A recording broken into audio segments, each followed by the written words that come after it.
My father used to say, "Watch this man." He's been cited by IGN, The Quartering, Timcast, The Daily Wire, Bounding into Comics, and even Dr. Jordan B. Peterson. It's only too bad Valiant beat him to Gutfeld. Disney insider WDW Pro recently speculated on.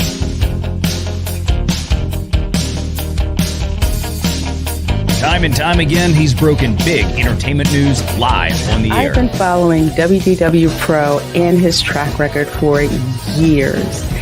If you want to find out what's on the horizon for theme parks, Pro is where you go. There he goes again. Honey Badger gonna do what Honey Badger gonna do. Scooping and scooping and scooping.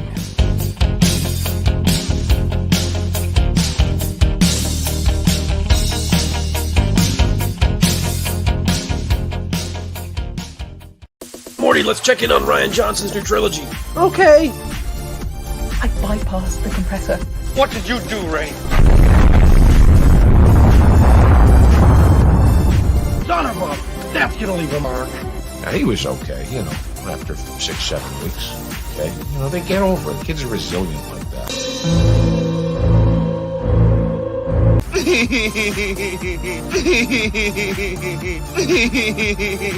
Yeah. I hate it. It's the standard, what would George do? I don't want you here. So sorry, George. I didn't think it would go like this.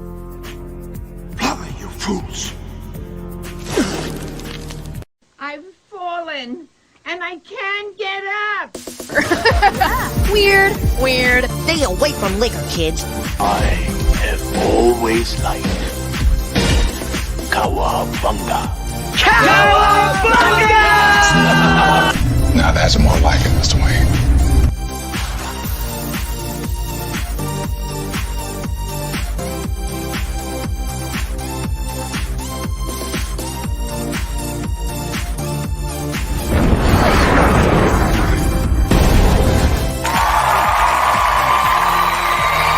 It's about how hard you can get hit and keep moving forward. How much you can take and keep moving forward. The Force will be with you. Always. That's how winning is done. I am vengeance. I am the night. That's what she said. I am Batman. If I won tonight, I would come home and we'd celebrate. Well, I'm coming home, we're celebrating. God bless you all. Watch your habits, for they become your character. And watch your character, for it becomes your destiny. What we think, we become.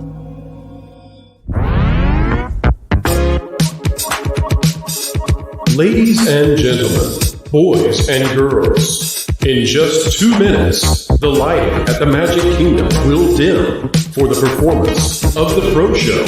We hope you enjoy and have a magical, truthful time.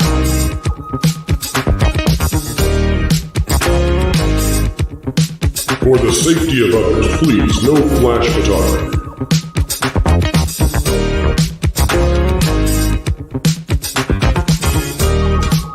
And welcome to Provision 3D.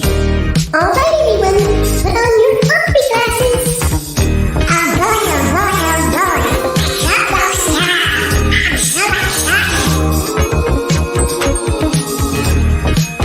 Keep learning, keep growing, and keep having fun.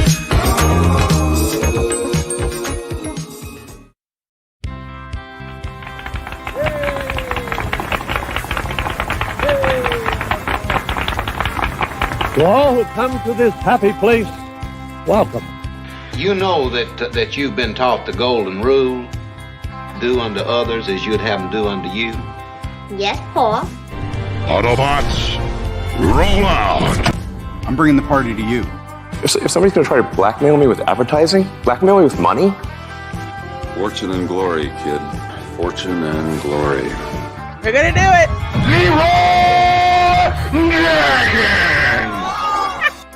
All right, it's time to go to school, son. Come on, get your hands up, man. Are you okay? They'll never take of freedom!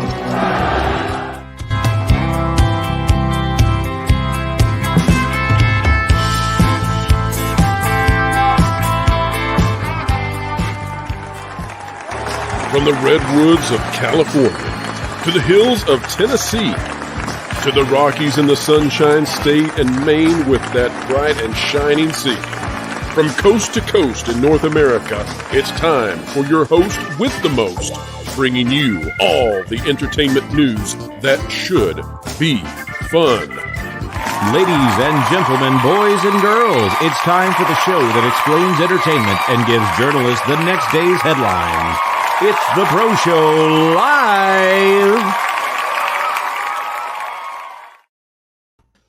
Hello, folks. Howdy. Welcome. How are you? We're getting straight into this. Usually we do introductions. Today, I say nay, for it is time to get immediately underway. We'll do the little shuffle here to get everybody in the places they belong, but all of you belong right here on the Pro Show. Joining us today, we have Kevin Apollo, Erika, and Raph. We've got Caffeinated Wolf, who now goes by ND Andrew, Space Dave 2000, and Marvin, the movie monster. Welcome to all. Erika, unmute when you are ready. Folks, you can help unmute yourselves when it comes to YouTube by clicking the like button. And you say, Pro, why are we jumping in this fast? This fast and furious? No, this will be better than that, I promise. When it comes to this show, well, it's because we have breaking news that we need to cover right away, and we'll get to it without delay. All right, going straight into the stuff we got to do before we get started, and we're happy to do so because we're happy to have each and every one of you with us. Red Tigress is dropping a YouTube membership for herself. She's become a new member. I highly doubt that, though, Red Tigress. I have seen you so often, and you've been here so long that I would think that YouTube is tricking me, and you actually have went up on the totem pole of memberships, and we're happy to have you at your new level. Jason Rice is doing the same. And guess what, folks? Elijah Snow, member for 14 months, drops a member chat and says, so comic accurate, Black Cat. I'll buy that for money. And folks, don't worry, because it looks like Kevin Feige has realized that the traditional feminine hero is the one that will make him more than $0, as opposed to the ones that they've been trying. Or at least somebody at Sony did. Yeah, well, that's true too. But word on the street is that Sony has less say and less sway these days following Spider-Man No Way Home. A topic for another day, perhaps. Brandon, member for 10 months, says, hit that like button, pals. And we agree with you. Thank you, Brandon, so much for being such a great supporter. Folks, as we get in, if you are a member of the Patreon and you would like to do so, we are hosting a live chat. Let me see if I can pull this up. Let's see if we can get this up on the screen real quick. We're doing a live conversation over there on the Patreon. Here it is right there, folks. We've got Dan Findell in there. Ryer Goddard is in there. Elijah Snow. Don't you know? There's so many people over there having a good time.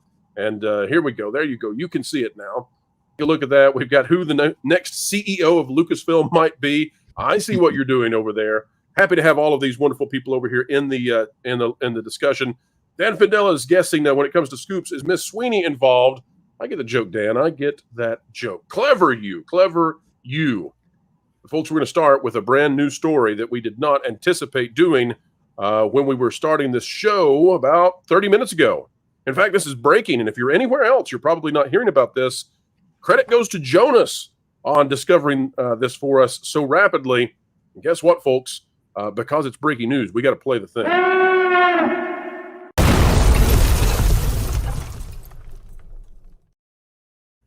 All right, folks, here is the story.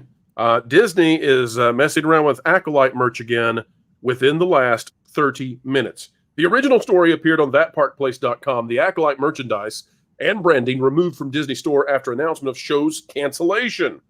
Here's what it said. The Walt Disney Company removed merchandise for the Acolyte as well as the entire brand from its Disney Store amid the show being canceled.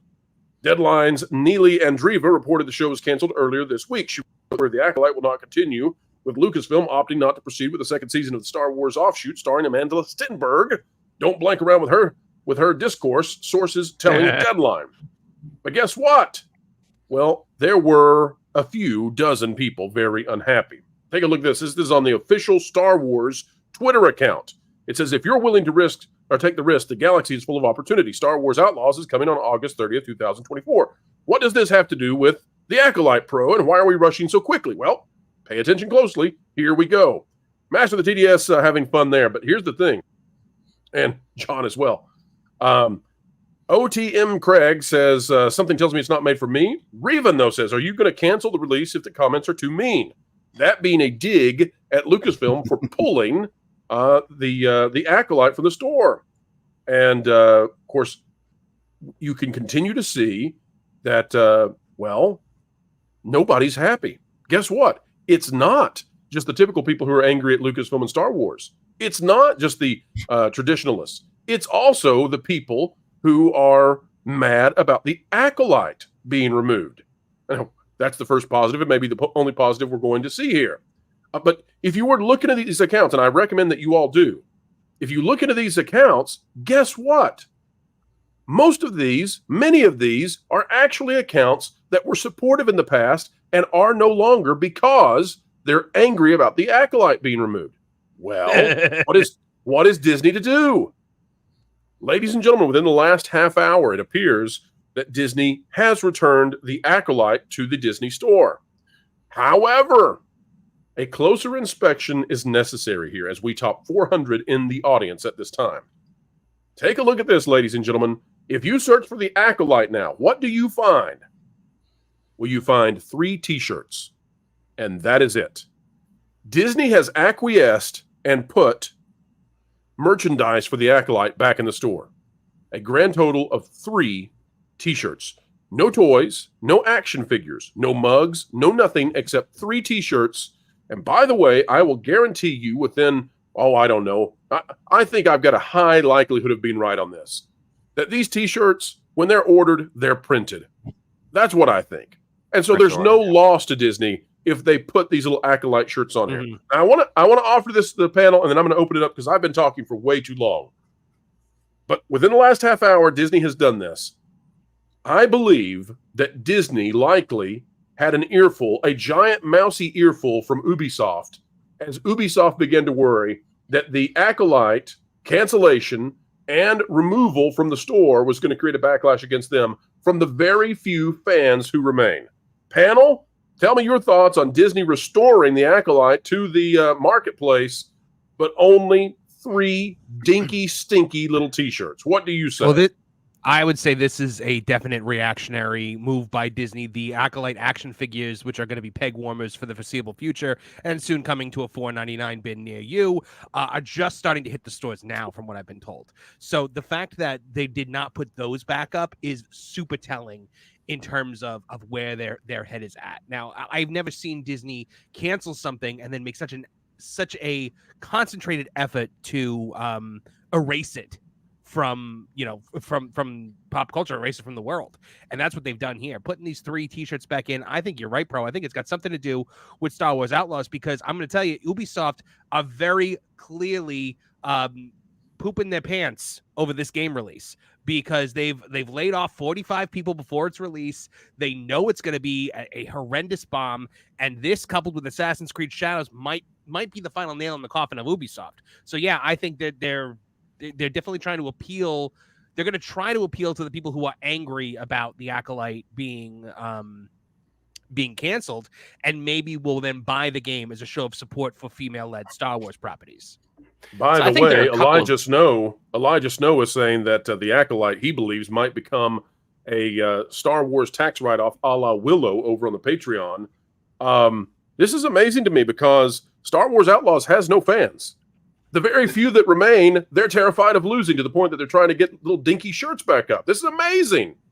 Can you listen? Is this not, let's go to Erika. Erika, is this not a greater insult to the very few Acolyte fans who are out there that they did put some items back and it's 3 little dinky shirts? So we have Disney catering to the 1%. Always. Again. Always. So are we really surprised? They started whining and crying. And I heard there was a petition going around because they really want their 2nd season. That's right. Absolutely. And not only that, but let's see if we've got that. We'll have that, folks, here in a little bit, the survey. Let's see. We've got the survey ready right here. We're going to talk about this in just a little bit, the Collider survey. And you're right, Erika. Petition to save the Acolyte already has, wait for it, folks, hundreds of signatures from fans. Oh, look out, so Disney! many. Wow. There are Look out, dozens of Disney! us. We're rolling in. Dozens. Yeah. And how many of those are bots? Exactly. Kevin, what do you think about this whole fiasco that Disney stuck in? I think this is a case of the needs of the many outweigh the needs of few or the one, unless you are Disney. Disney is clearly obsessed with catering to the 18 tumbril weirdos who make the most amount of noise in a room that no one wants to go into. Hold on, Kevin. Kevin, you've rustled them up. Look what you've done. Look what you did, Kevin. At least that's what I hear. Wait, what? Let's go! Jabba, right? Oh no! Sarlacc! Look what you did, Kevin. You rustled up the shills again. I told you not to do that. Well, to quote General Zod, this is the sole purpose for which I was born. Yes. True that. True that. Well played, sir. And by the way, folks, this is not the scoop. This is not even close to the scoop. This is just what broke within just a few minutes of us going live, and we had to scramble to make sure that our programming could handle all of this stuff. By the way, at the end of the show today, we're going to be redirecting you to Vacation Radio, a debut of about an hour's worth of new Halloween music. Are we in the Halloween season? Nay, but we have to get it out so that it'll be there for people who are preparing for all of their trick-or-treaters in the months to come. Andrew, there's nothing scarier, though. Go ahead. I'm so excited. I was going to say, according to Disney, we've been in the Halloween season for several weeks now because that's when scary Halloween. We have. Thank you. Well, there's nothing scarier, Andrew, than what we've seen with the Acolyte and what's coming up with Star Wars Outlaws. So, are you shocked that Disney would return items to the store, but only 3 little T-shirts? Is this not going to anger the very few even more than they already were? It's all performative. Like, look, if Ubisoft really had a bone to pick, they'd have a bone to pick with Disney damaging the brand on a whole, because that's what's going to hurt their game more than, like, the game already looks bad, but Disney's done a really phenomenal job with generating apathy for the brand now. Nobody actually cares. Like, everybody that I watched who was covering the Acolyte, myself and Jeff over at World Class BS included, it wasn't this, like, anger that they're always accusing us of. We're at this point, we're just sitting back and laughing, like, how much worse can it get? And then we're like somehow still surprised each new time they put out a different show, and it's somehow worse than the last one. Apparently we're really slow to learn this lesson, evidently. But the Star Wars Outlaws game looks bad. It's a game nobody asked for. It's a premise that could actually do really well, because there's a large subset of Star Wars fans who don't actually care about, like, the battle between the Sith and the Jedi. They don't care about the Force stuff. They're more about, like, the underground smuggler stuff. Like, that's more interesting to them. And hey, fair enough. That's totally cool. You have that audience, and it's got a proven track record for success when it comes to the comic books, when it comes to the EU novels and all that, which don't exist because, you know, Kathleen Kennedy said we don't have mountains of source material to work off of. So, you know, those never happened.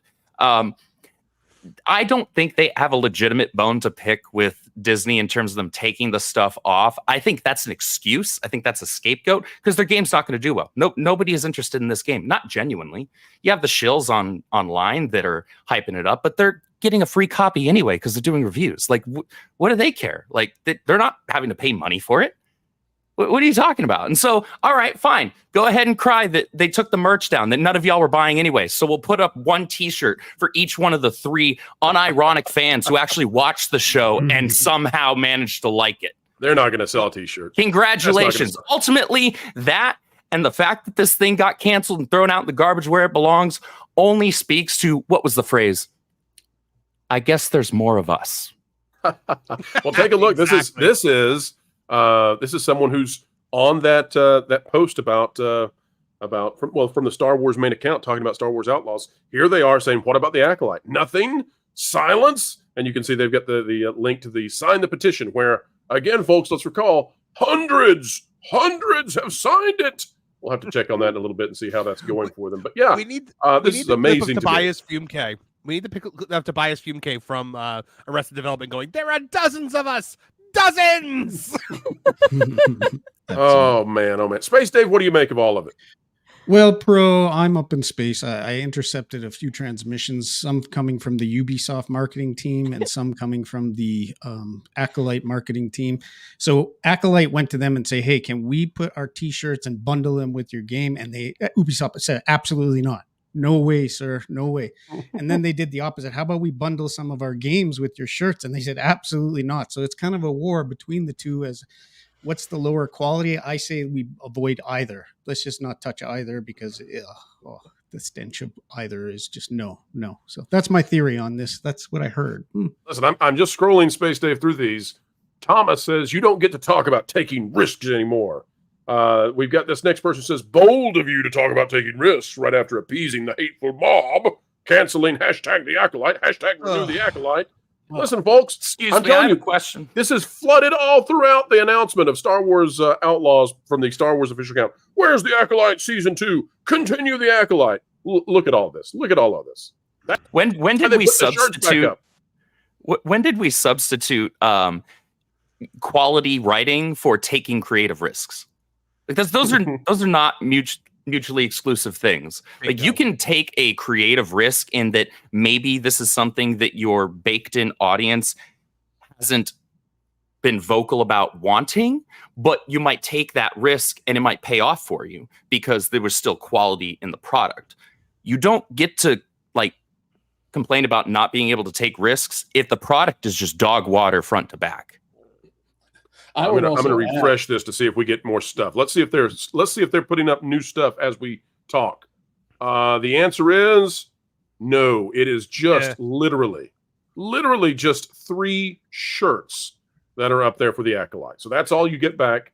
I think it's going to make them angrier. I think this is going to actually poke the bear, the very small little bear. Kevin, you should not be afraid of all of us. You should definitely not be afraid of these Acolyte supporters. They are a very, very tiny group out there, and I think you can handle all of them. I see the shoulder muscles. I know you've got it. You can handle them. Kevin, I don't even know if you can buy a shirt that's going to be able to fit. I don't know if that's going to work. What do you think? You want an Acolyte shirt? Should we do that? Oh, God. Maybe if it meant saving the lives of one of my children, I'd consider it. Maybe. You almost destroyed Erika's technology. She almost did an actual spit take. Okay, Kevin? You almost wiped her out. Let me show you what, folks, that was what a real spit take looks like. This is what a shill spit take, a shill take looks like. At least that's what I hear. Where in the world did he spit fake. that? Yeah. That did not look real. He clearly had the little basin next to him to catch it. Oh yeah, well, you always have to. Maybe he's just classy and still has a spittoon. That's the there's more of us guy, right? He's the one that made their version of the Imagine All the People video that Gal Gadot put out.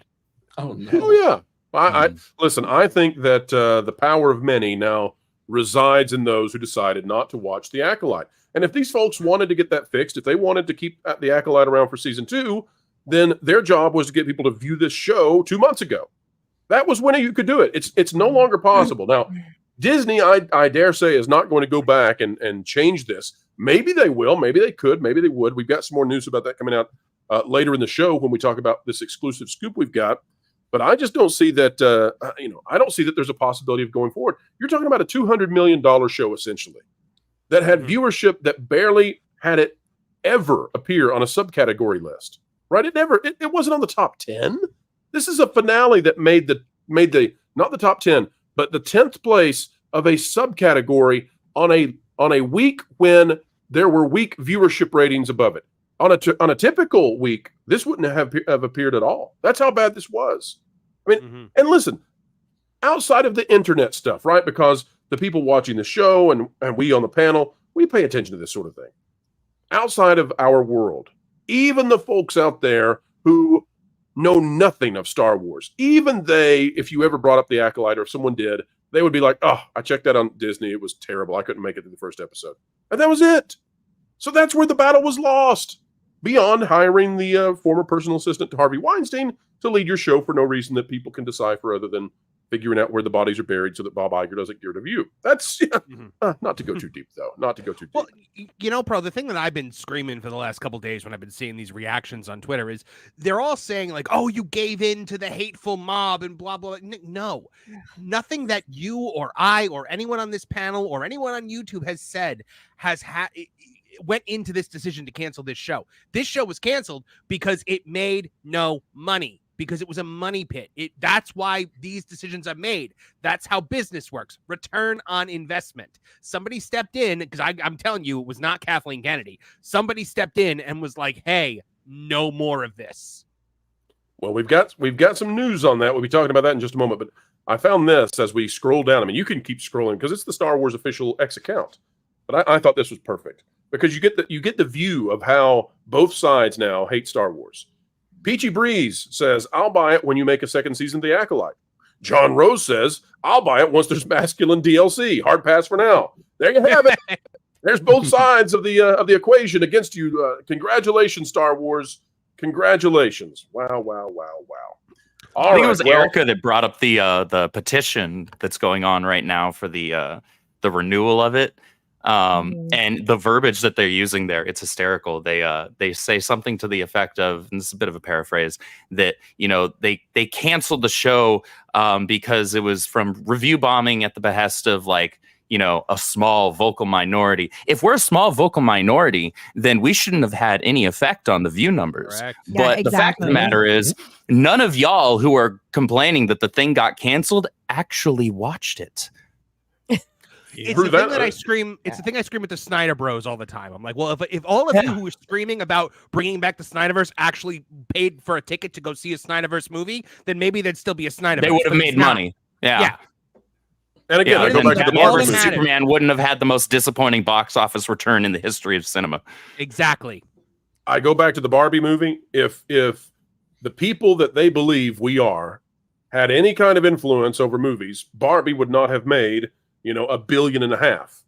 The truth of the matter is, you make a movie that satisfies a large consumer demographic, and you're going to do well. The Acolyte aimed to take the Bridgerton crowd. They got nobody instead. That's where this you generated apathy in your general movie-going audience, even your general viewers at home with Disney Plus. They don't even care anymore. Well, listen, and I take the point, but I think it's actually worse. I'm going to still lose line here. It's actually worse than that. And what I mean is, I don't think that Star Wars, since Ahsoka, has been in the apathy stage anymore. I think we actually passed through the apathy stage.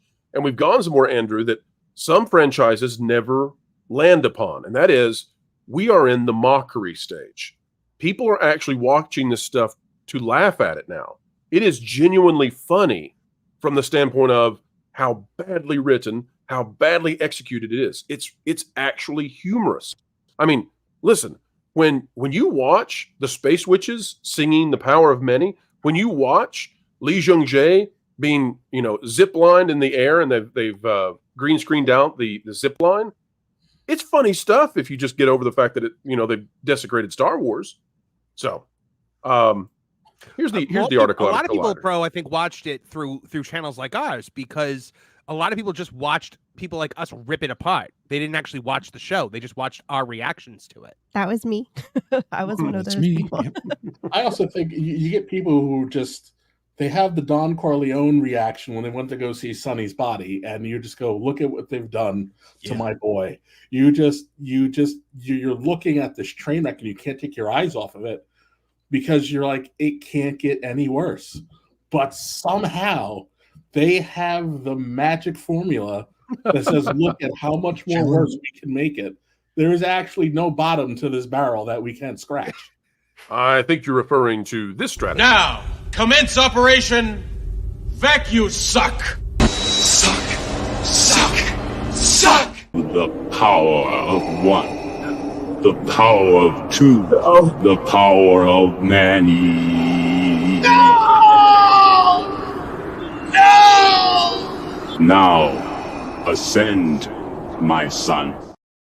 I will never not laugh at that. They're even better back to back. Dangers. All right, from Collider, this by Ryan O'Rourke. petition to save the Acolyte already has hundreds of signatures from fans. Well, that's a bunch, isn't it, now in the entire world? Fans have mobilized support for the canceled Star Wars series The Acolyte with a petition garnering, oh my gosh, 700 signatures in 24 hours. Wow. Oh, look out, 700. The Acolyte garnered a following for its diverse cast led by Amanda Stenberg and promising storyline in the High Republic era. Leslie Headland had plans for what Season 2 could entail, and the finale left room to explore more stories with Osha. Oh, how they wish that we would, but we won't. It's only been a day since Disney canceled its latest Star Wars series, The Acolyte, but fans are already quickly mobilizing support for the polarizing show. Over at Change.org, a petition was created by a fan named Blue Smith to save Leslie Headland's High Republic set series, and in just 24 hours, it blew up with over 700 signatures, which is nearly as many women that were abused and mistreated by Harvey Weinstein while Leslie was there. She didn't know the folks. She knew nothing. For all of its faults, The Acolyte was praised by Smith and other fans for fielding an inclusive cast of characters as it explored a much earlier era that has been left relatively untouched on screen and might continue to be left untouched now. Stenberg leads the series as conflicted twins Osha and May in what some have called a worse version of the Parent Trap stuck in space. The petition and many of its signees pointed to the lack of diverse leads in entertainment as a whole, but especially throughout the Star Wars canon as to why The Acolyte felt like a breath of fresh air. A new era opened an opportunity for a wildly different story from what fans wanted. Are used to, with characters that similarly stand out and are in the shadows of icons like Luke Skywalker and Han Solo. It offered a tense mystery as Sol investigates a string of vicious crimes and then is choked out while he begs for mercy and tries to say that he loves his daughter who kills him and she's the protagonist. It was a glorious inversion of morality. Folks, I never want to do it again. It was worse than a root canal. May we bury the Acolyte and leave it where it is. It is a rotting corpse, and the 700 who wish to see it resurrected, they are the necromancers of the culture today. May they never get a chance to do so. Sorry, 700. Beyond that, Pro, I think we got to do what Dwight Schrute would do at the end of a funeral, if you know what I'm saying. Well, as a volunteer sheriff, I can look up anyone's psychiatric records or surgical histories. Bro, I'm wondering if we started our own petition to keep the Acolyte canceled, how quickly we would overtake 700 signatures. I think so I was listening to, was it Mr. H reviews earlier, and I want to is there already is there a counter petition already, Erika? Yeah, I want to say it was Nick from Echo Base was mentioning that that so like funny. For it kind of sounded like they were doing it for laughs. Well, it reminds me of the Splash Mountain petition. Remember, they wanted to change Splash Mountain, and there were all these articles about how this petition had garnered all the support, and then the Save Splash Mountain one was like dominating it 20 times over, but they never wanted to talk about it. Space Dave, how is it that Dwight celebrates a funeral? And I know "celebrate's" probably not the right word, but again, it's Dwight. Well, apparently they weren't. Some people that they buried were not really, gone. So they would take the old shotgun and make sure the job was done, so to speak. And I think we should do the same with Acolyte at this point. Like a Monty Python and the Holy Grail. Not dead yet. Yeah, I'm okay. I'm still. Yeah, we got to do that. It's like a shotgun wedding, but in the opposite. Yeah, the end. Although sometimes very similar, depending on if the gun needs to be used. All right, folks, it's time to get to your super chats. We love them, we need them, we want them, and let's put them on the screen. We've got Go and Shogi gifting a WDW Pro membership, and Go and Shogi, we certainly do appreciate that greatly. But we've also got Ruby Hoove gifting a WDW Pro membership. Thank you so much, Ruby. And we have John JID 999 for 199. Hope y'all are doing well today. Pro is awesome. Well, John, you're awesome too. Happy to be joining your club of awesomeness. Ken Reihard for $2. Wanted Acolyte merch. All I got was lousy t-shirts. And Ken, that's all you're going to get anymore. And Disney's not printing them unless a couple people order them, in which case they'll revive the hamsters to print those and get them out the door, and they'll say, wow, we never thought we'd actually sell one of these again.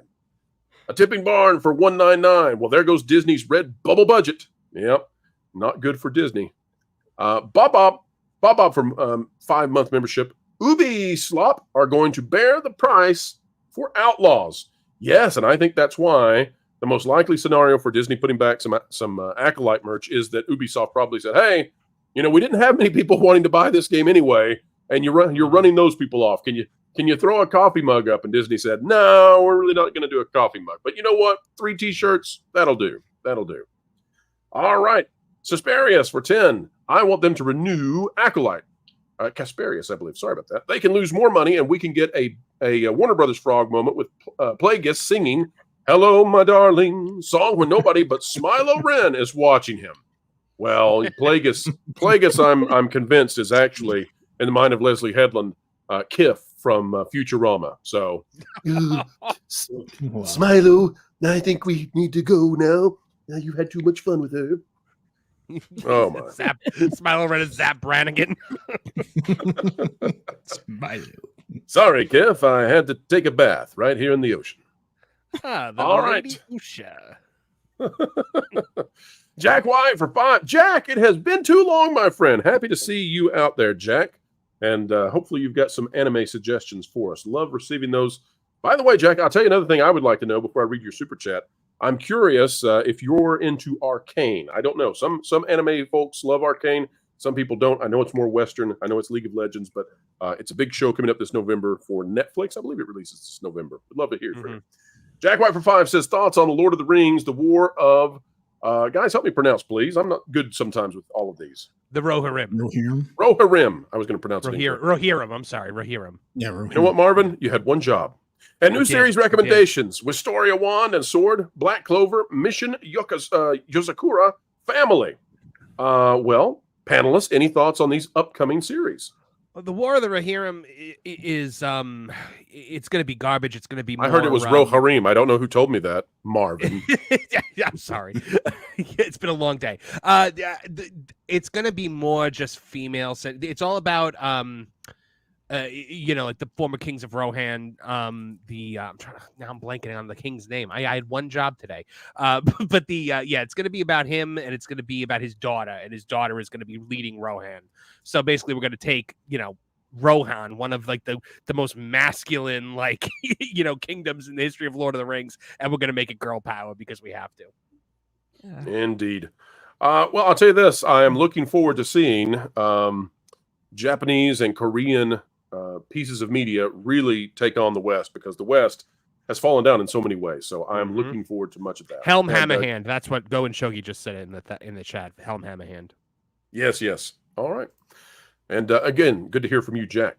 Nolan Thunder member for 11 months. If they cast Miss Sydney and do her right, this could be this generation's Carrie Fisher. She could become the face of the MCU and prove to be a big money maker. Nolan, that could be the case, but I will tell you that according to my sources, and maybe I should wait and make this be some exclusive video, but we've done this in the past, so it's okay.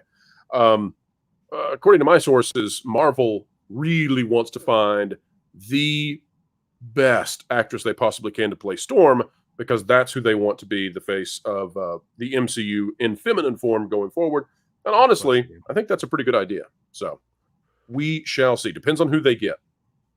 And we've got Ninja Pat 15 for 2. Double tap it or it will rise again. Unless it's the like button, in which case thrice is nice, but 1 will always suffice. You guys get that? Is it moderately? Yes. Yeah. That hit. Yeah, it was good. It was a bad dad joke. Sorry. All right, folks, it's time. Let's get to what's on the thumbnail, but this is not the big scoop of the day.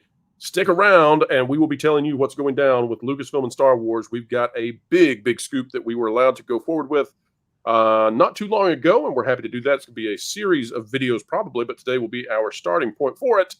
But we start now with a bit of Marvel. And it's Sydney Sweeney generating a lot of interest with Kevin Feige apparently, allegedly, rumoredly, reaching out to the young starlet to see if she will join Marvel and the MCU anew. Different character this time. This is by Jody Brown out of CBR. New fan art transforms Madam Web's Sydney Sweeney into MCU's Black Cat. Now pay attention that Madam Web is what Sydney Sweeney was in. That was a failure, but apparently they still want to go back to her. I don't think that she was a part of the reason for that having not succeeded. It says, amid speculation of her involvement in the Marvel Cinematic Universe, Sydney Sweeney transforms into one of Marvel's most charismatic characters in new imagery. The Madam Web star is on the prowl as the MCU's Black Cat thanks to some fresh fan art. Noted digital artist Cody Abdo, more popularly known as Boss Logic. Maybe I should be Boss Pro in the future. That's pretty boss. Dropped new fan art of Sweeney in full Black Cat getup on his official X page. The imagery sees Sweeney's Black Cat decked out in her catsuit and posing with an innocent kitty, appeasing fans who've been calling for her to portray the anti-hero character. And there you can see what the idea is, how Miss Sweeney could look if she were to play this character. And this is, by the way, what we're hearing now strongly is that they want her for Spider-Man 4. Now, panel, what I'd like to know from you all is, this is what's interesting to me. I think that this actually could create a bit of a kerfuffle in the culture, a cultural kerfuffle, you say. Yes. And what I mean by this is, well, what about Zendaya? Zendaya, she and Tom Holland, they've been a thing for a while, and she's a big part of the Spider-Man series. Of course, she is the new MJ, but her memory has gone away. So I don't know if they can get away with tossing her to the side and bringing in Sydney Sweeney. One would think that if Sydney Sweeney came in for Spider-Man 4, Tom Holland would have to play a Spider-Man, a Peter Parker, who's in some way romantically interested, and I don't know how that's going to play with Zendaya fans. What do you all think about it? How does this affect the real world? I personally think that, when you tell a Black Cat story with Spider-Man, Black Cat represents temptation in Peter's life. Black Cat is there. Basically, Black Cat is Spider-Man's girlfriend, whereas Mary Jane would be Peter's girlfriend. So it's, do I want to be Peter Parker or do I want to be Spider-Man? And I think in a Spider-Man 4 situation here, where MJ now doesn't even remember that he exists, you could have him starting to descend more into being Spider-Man full-time and forgetting about Peter Parker. And Black Cat is not MJ. Black Cat is the aggressor in these situations. Like, she comes after him hard. Kevin, you know exactly what I'm talking about with the way Black Cat is often portrayed in these. Absolutely. I think this is a rare chance, actually, for Marvel to have their cake and eat it too. Felicia, once Spider-Man and Black Cat kind of, they have their little tryst, but then they become friends, and then Felicia becomes Mary Jane's friend. So, she goes from being the femme fatale to kind of being, kind of being like the third musketeer. At least for a little while there. Everything kind of fell off the rails once we hit the Clone Saga, but that you have a chance to introduce a new character. Frankly, MJ and Ned were stale. You finished their story. We got rid of May. Peter is an island in unto himself. So I say do the risky thing. Let's start bringing in his characters who we have not introduced, because he's kind of just been, he's just been hanging out with Avengers characters. Let's develop Peter. Let's give him a little bit of conflict. And when you need to swing it back and make everybody happy, find some excuse for MJ's memory to be restored. And then, obviously, I guess we're going to shoot for another 3 movies because we only do things in 3s now. And let's just tell the story. And I guess to me, I don't know. I think Black Cat is a great character for Spider-Man, but if you want to bring her into the MCU, to me, I would be going more like Frankie Ray Nova or even a Rogue. Like, let's give her a character who has a lot more input on the greater universe, in my opinion. I don't mean to upset any Spider-Man stands out there. Andrew, your thoughts? Look, how do I word this very carefully? Sydney Sweeney is great on the eyes. She is a serviceable actress. However, that's not going to be enough to get butts in the seats back in the MCU. Wait a minute, Andrew. Let me push back. And folks, if I'm having audio issues again, you let me know, okay? But Andrew, does Spider-Man need to get butts back in seats, or is Spider-Man one of the few things in the MCU that still is thriving? He may not need the same push that almost literally everything else does in the MCU. Obviously, Deadpool and Wolverine has performed very, very well for them. But in terms of long-term, in terms of fans wanting to still stick around for Spider-Man, if they're actually going to tell a good Spider-Man story for the first time in the MCU, they haven't done that yet because they haven't told a Spider-Man story. You got to do more than just give me Black Cat with, you know, a very attractive actress. And on top of that, like, look, what version of Black Cat are we getting? Are we getting Black Cat that is like pre-2010s? Or are we getting the Black Cat that they decide to rewrite and turn into a lesbian? That's always a risk when you have Marvel. Because look, that's a legitimate question, though, right? Because we've seen where they've gone with things in the MCU, and we know what modern Marvel has been all about. So, what not making money? Exactly. Now, Spider-Man gets a little bit of grace because the brand is so recognizable. You know, it's so beloved, and even those MCU Spidey films that were not good did very well, especially No Way Home. That brought in a lot of money, but Disney didn't get the bulk of that. So I'm curious to see how this would play out. But to be honest, it's not like a huge selling point for me. I want, as much as I'd love to see Sydney Sweeney rocking a really good, you know, Black Cat outfit, I want far more to finally see Spider-Man in an MCU Spider-Man film. Because I haven't had I'll totally agree with that. Erika, if they do bring in Sydney Sweeney to play an anti-hero character, what do you think is the right way to get female superheroes on screen in a way that will succeed versus what we've been having over the past, I don't know, 10 years now, maybe 8 years at Marvel? Well, don't turn them into some masculine looking female or even a masculine attitude behind the female.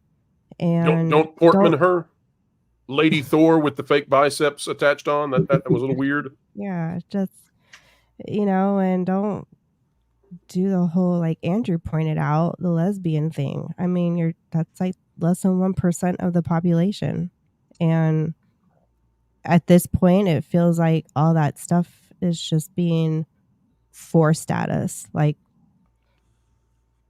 we have to bend the knee to this alternate culture. And clearly, no one likes it. No one wants it. It's not making any money. So bring back storytelling, bring back the more traditional roles of these characters that will, frankly, have already been written. How hard is it to script something that's already been written?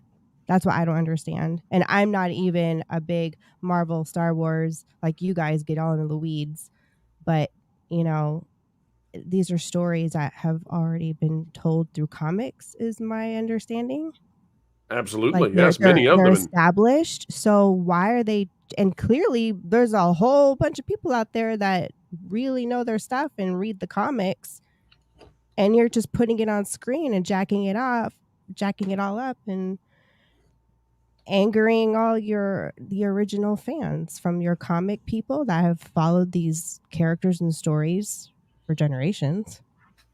But me being new to all this, I kind of feel for you guys. You know, I mean, these are clearly you guys have grown up with all this. The good news, Erika, is we're running out of stuff for them to destroy. So, you know, it felt bad to watch them cut down every tree we loved for a while, but they're down to the stumps now and they're hacking at it with an axe. So it's beginning to be more work for them than it is for us. Marvin, where do you think this goes with Sydney Sweeney? You think it's actually going to happen, or you think we're I don't know, reading too much into this rumor? I think that even if it wasn't the plan, the overwhelmingly positive social media reaction that it's kind of had is going to make it the plan, because we know Sony is very reactionary to what it sees as far as social media trends go. You know, when they got fooled into putting Morbius back into theaters because they thought there was fan interest in it. So they do pay attention to these things. And Sydney Sweeney is she's kind of become a rallying point for the people that kind of rally against woke culture, just because, you know, she's a confident, beautiful woman who's proud of her body and shows it off in what she wears. And, you know, that goes away from the frumpy, masculine, you know, female characters that they've been trying to shove at us. So I think that it's a win for everybody involved if they bring her into this. And it doesn't get any more definitively Spider-Man than a Black Cat story, I think. You know, and it's a character that nobody's touched in movies yet. That's another big thing. Is there another actress who might? Characters have been done to death. So if they do Black Cat, and if they do try to go with the alluring anti-hero while MJ has her memory wiped, which we know eventually that'll be fixed. They'll fix that in one of the Avengers movies. But is there any other actress that they might pull in that you all can think of that would suffice for Marvel fans? It would have to be somebody that oozes sensuality, because that's Black Cat. She's pure temptation. Yeah. And she's aggressive too. She aggressively goes after Spider-Man. So, Sydney, that's why I think Sydney Sweeney would be good, because she does have that sensuality about her. And, it's a way of portraying, female sensuality in a positive light, which I think is also a thing that, people are. Well, hang on, Marvin. I just received a fax on the at the Pro Studio here. Let's see. From Wilton. Pro would still use faxes. From Wilton recommends Phoebe Waller-Bridge for the role of Black Cat. Wilton. It's a hard pass. It's a hard pass. Wilton lives up to his name as a troll. He is, yes, trolling us with Fleabag-isms. Oh, good grief. All right, well, we shall see, folks, if Sydney Sweeney is returning. I think there's something bigger, though, in terms of cultural zeitgeist that perhaps we should pay attention to, and that is that if they're going to go for someone like Sydney Sweeney, they may be finally admitting to themselves that doing what Erika suggests they should not, they know now that would not be successful. That is to bring in women to play beta males. That's weird. Stop doing it. Like, give us a strong woman who's actually a strong woman, not a woman who's wishing to be a man. We don't need 75 Mulans in the MCU. It's just a little strange. Anyway, anyone have final thoughts on this one before we grab some more super chats and we continue barreling towards that giant Lucasfilm scoop I've got for the show today? I would just like to, I would like to say definitely what you're saying. Black Cat has to kind of be a temptation for Peter Parker, and that's his growth, because I don't think we've seen any character growth in Peter Parker in the last 3 that's a good point. at all. That's a really good point, Space Dave. It literally has to mature him. Like, this is real life. You're being tempted, and if they want to throw the symbiote in there, which I suspect they do, that can play a part of it too, right? Like, what does this symbiote do to his personality? It brings out, the more temptation part of him and the anger and all those emotions. So play on that, bring Black Cat into that, and have MJ kind of bring back her memory. And then he has actual character growth. He's literally maturing, because you can only keep him like 19 or 18 or whatever he is for so long. He needs to grow up. And this is a good way to do it. How old is Tom Holland now? Does anybody know that? He's got to be, 20s. This shtick about him continuing to play. Now? 28. 28. Okay, this shtick of him playing a teenager in the MCU, it's got to end. It's getting a little weird, getting a little strange. Yeah, I mean, he looks like he's 12, but he looks more like a teenager than Tobey Maguire when they tried to make him a high school kid in Spider-Man. Can we all at least agree with that? They're going to have to start de-aging him like they're going to de-age Hugh Jackman. It's just going to be for different reasons. All right, folks, well, let's get to Super Chats, and then we are getting closer to that big reveal that you all showed up for, and we're happy to give it to you. First off, though, with Jack White, again, for 5, and Jack, happy to have you here. He says, I have not watched Arcane. Did you guys see the final arc of Demon Slayer is getting a movie trilogy adaptation? Can't wait myself. I have heard about that, and I am excited about it. Of course, Demon Slayer is a hugely lucrative property, and it could see tremendous success with a trilogy adaptation. Anyone else here, Demon Slayer fans, by any chance? I love Demon Slayer. I one of my staff recommended it when they realized that I was a bit of a geek, and I tell you, the death of Rengoku crushed me. I was crushed when I saw that he was my favorite character. I'm in the middle of the most recent arc now, but seeing a movie trilogy, that is something that I would be extremely excited for. It's a property that, even as I kind of walk around, one of the locations that I work in, I just see more and more people, in Demon Slayer T-shirts, or they've got little stickers, stuff like that. So it's it's a budding property. If it's handled well, it could be a major moneymaker. And to me, it would be nice to see something other than Marvel and DC properties being adapted. Absolutely, and the budgets, have to be minuscule in comparison to what you get with something like a Marvel movie. So fascinating. And Jack White, you've got to go watch Arcane. I see a lot of people out in the chat actually saying that Arcane is really good. And Arcane was great. Yeah, I mean, we're not negative on everything that comes out. I want people to understand that X-Men 97, we gave a high score here. We gave a positive review to Deadpool and Wolverine, and Arcane is fantastic. So just because Disney has been in the doldrums lately, don't think that there's not entertainment out there that we love. And Arcane, it's not at the level of Godzilla -1, which has been my favorite media property in the past 18 months. Look at him pull that up right on cue. OG How did fans you do are that? eating How did good. you read my mind that way? I was just already going that way. Look, Godzilla fans, it sucks to be a Marvel, DC, and Star Wars fan these days, but there are still franchises out there that are doing well and putting out great work. So whether you're a Hold that up again, Andrew. 1954, Hold that up again. whether you're a Show that to the crowd up there. 1954 Godzilla, this is the collector's edition 5-film MonsterVerse 4K set, which I recently got. My 4K collector's edition for -1 should be arriving sometime around my birthday next month, which makes me very happy. But Godzilla fans are eating good. So if you like the older, like 1954 Godzilla, which is darker, same with like Shin Godzilla, you've got -1. -1 was an incredible movie. But if you like the more fun Showa era stuff where things got a little more campy, a little more goofy, Godzilla's fighting all these other monsters and they're at a 16 out of 10 in terms of the ridiculous scale, you got the MonsterVerse films. And so, look, there's stuff out there still to enjoy. Your opinion on Mothra, please, sir. Your opinion on Mothra. In the MonsterVerse or in the older films? Older films. In the older films, I loved Mothra's design, and I liked the lore that they worked within around Mothra. So I got nothing against Mothra. I love Mothra in the MonsterVerse far more, but her design is also just like beautiful. The way they do like her iridescent wings and all of that. So fantastic. Yeah. So when it comes to Arcane, folks, we're highly recommended, and I see some people out there asking, are we going to review Arcane here on the channel? And the answer to that is we probably will not get the viewership when we review Arcane because YouTube believes we are a Disney channel at this point. Nevertheless, we are reviewing Arcane because it's that good, and we will do it. So you get ready. We'll be bringing it to you. All right. Thank you, Jack White. Think you got your money on that one, but we'll be happy to come back and talk more about monsters, kaiju, and anime. Arrowstone for $4.99. How happy is Hasbro after hearing about the Acolyte Season 2 cancellation? Love you all. I don't think Hasbro's happy about anything right now. Well, being at the precipice of desolation and bankruptcy, it'll do it to you. But just a reminder, Hasbro might be happy. Disney, however, they're not putting themselves on the hook. Disney only putting out 3 T-shirts now to fix their problem. For those of you just joining us, and we're upwards north of 700 now, as many of you are hopping on over to see what this scoop is about that we're going to have in just a few.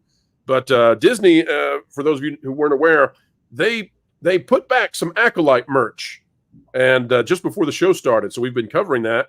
It turns out, though, that the merch they put back up, it's 3 dinky little T-shirts that they probably lose no money because when you order it, it's probably printed on order.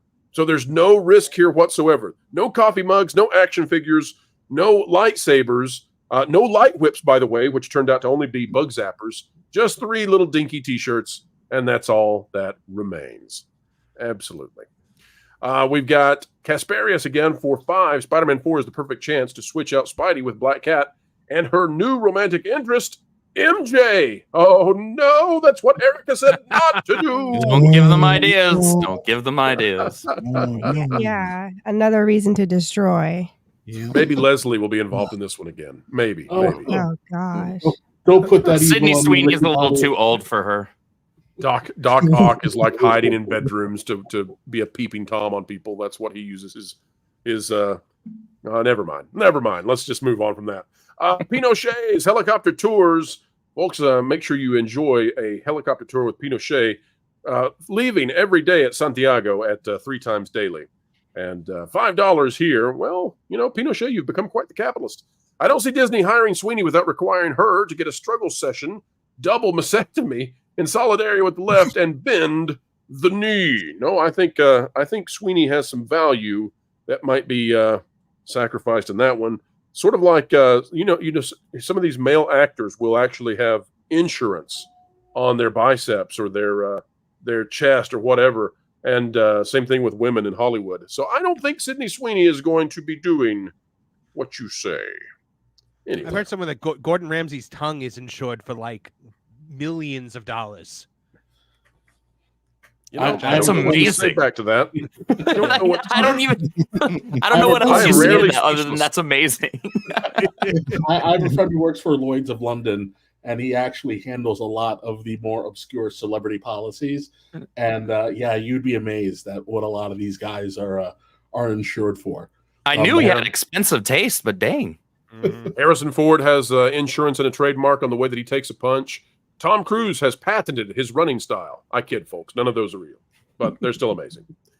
All right, from Jacob Foxfire, 964, 410. On a related note to Marvel trying to pull back, Marvel Rivals has become a bit of a star, not only being a competitor to Overwatch and things like women and men looking like actual women and men. Now, the funny thing about Marvel Rivals, I believe, is that it is being developed by the same company that was working for Blizzard on their Chinese properties. Things like Diablo Immortal. I think it's the same developing company that's doing that. So they learned a lot from Blizzard, and now they're using it against Blizzard, and Blizzard chased China very hard and seems to have lost largely in the Middle Kingdom. So we can't blame companies for chasing China, but we can blame companies when they take those aspects of Chinese requirements, force them upon the West, and then at the same time also envelop the whole thing in woke and wonder why the consumers are gone. Panelists, any thoughts on this one? Anybody playing or watching Marvel Rivals? I know it's causing a really big, it's not my kind of game really, so I'm not really paying that much attention to it, but I know it's causing a big stir in the gaming world. Just because you play Tetris 18 hours a day doesn't mean that you have to hate on it. Come on, Marvin. I do actually play Tetris on my phone, Pro, believe it or not. Did you play the psychedelic Tetris, whatever that one was that came out 3 or 4 years ago? No, I never got into that one.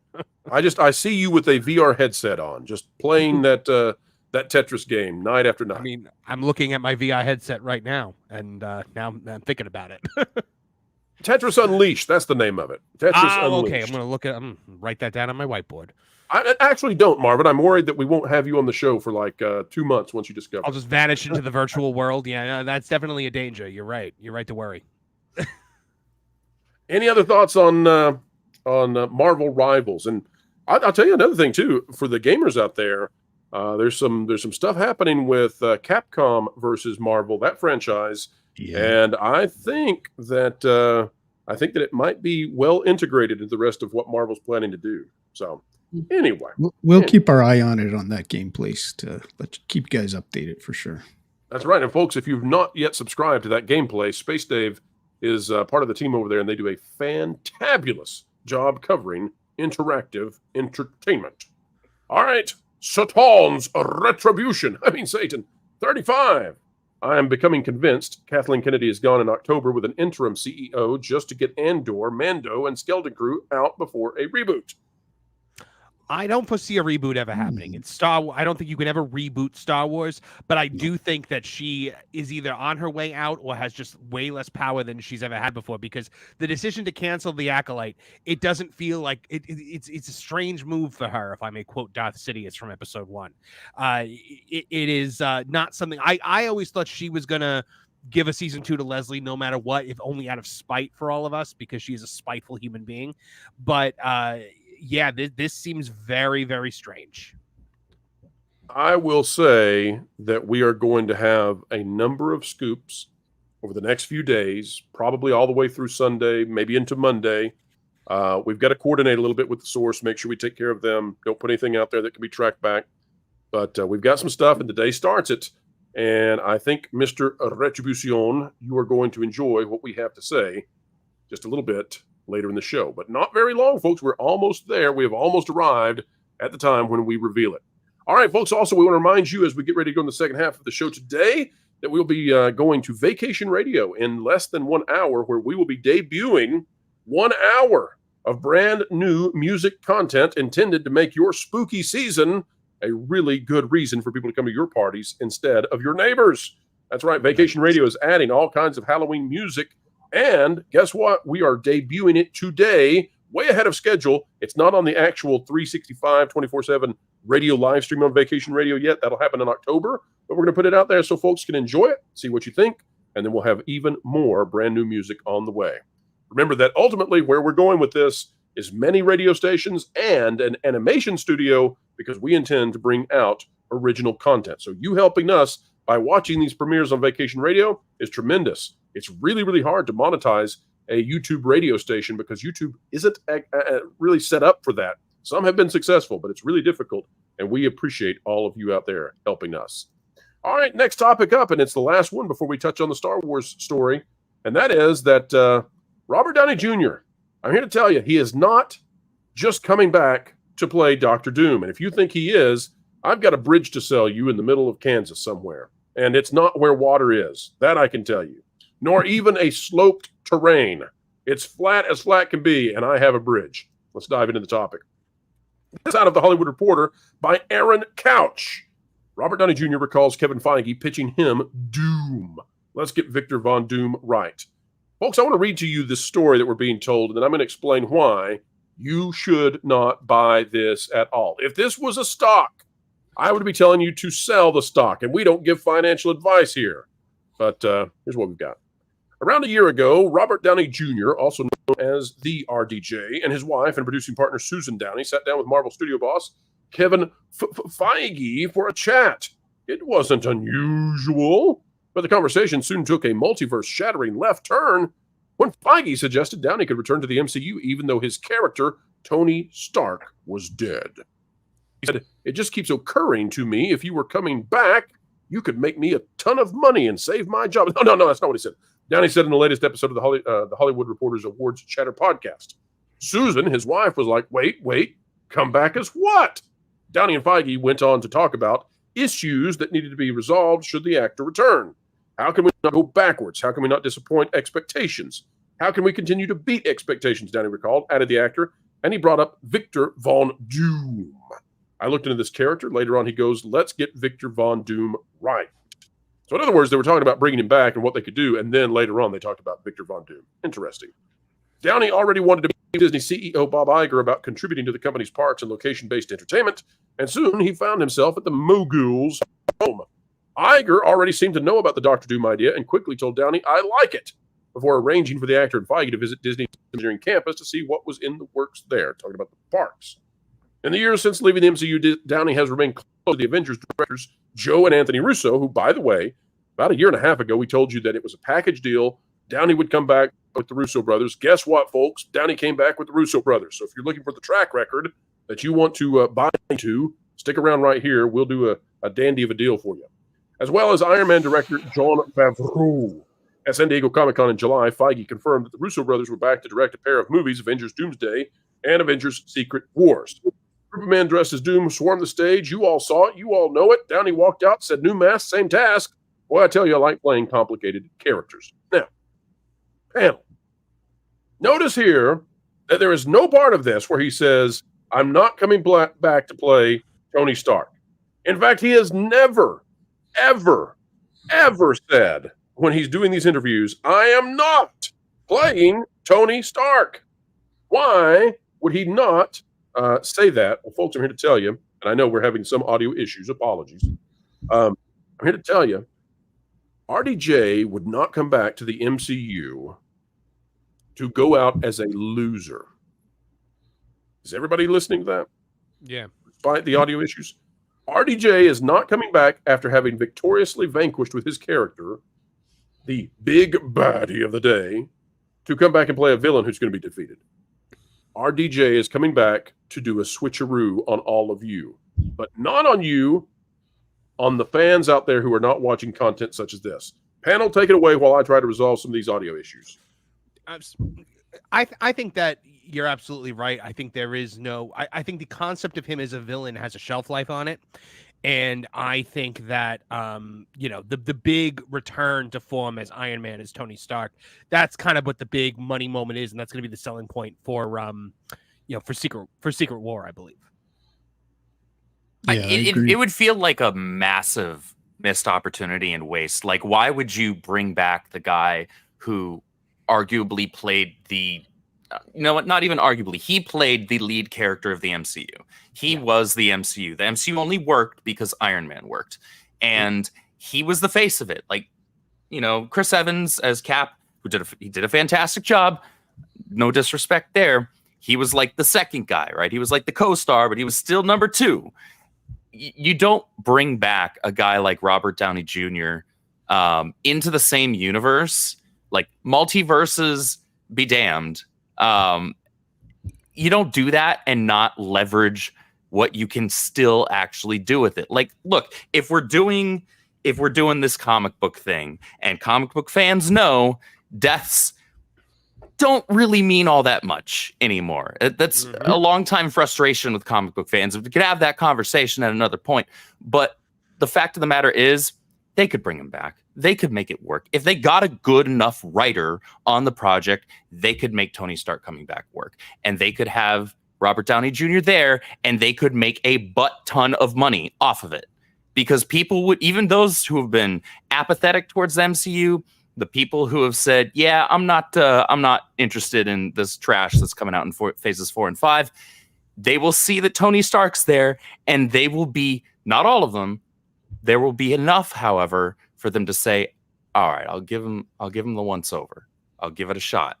Don't screw it up, because if you screw that up, then that's when everybody just checks out. Like, you couldn't even get that right. And sorry, I'm out of here. Peace, deuces. But they have an opportunity there. And from everything that I have heard and read about his wife in terms of how she manages his career, she would not be the person to allow him to take a role that would end up being a detriment. Okay, let me ask you this. That would be a detriment. Let me ask you this then, and panel, anybody who wants to weigh in, do so. If you're going to bring back Robert Downey Jr., and he's going to be a triumphant in some way, maybe multiverse, but maybe resurrected in some way, Tony Stark. If you want to do that, and you want to trick the audience and have it be this huge, moment in cinema that warrants bringing him back, you're going to have to find a reason that he is on the production set. You're going to have to hide it some way. And with a big name like RDJ, you can't just bring him onto the Marvel set and be like, he just showed up for coffee today. Never going to work. So I'm here to tell you, I think the entire thing. Now, I'm not saying that he's not going to play Doctor Doom. And I believe in the first film that he's back in, he probably will be mostly Doctor Doom.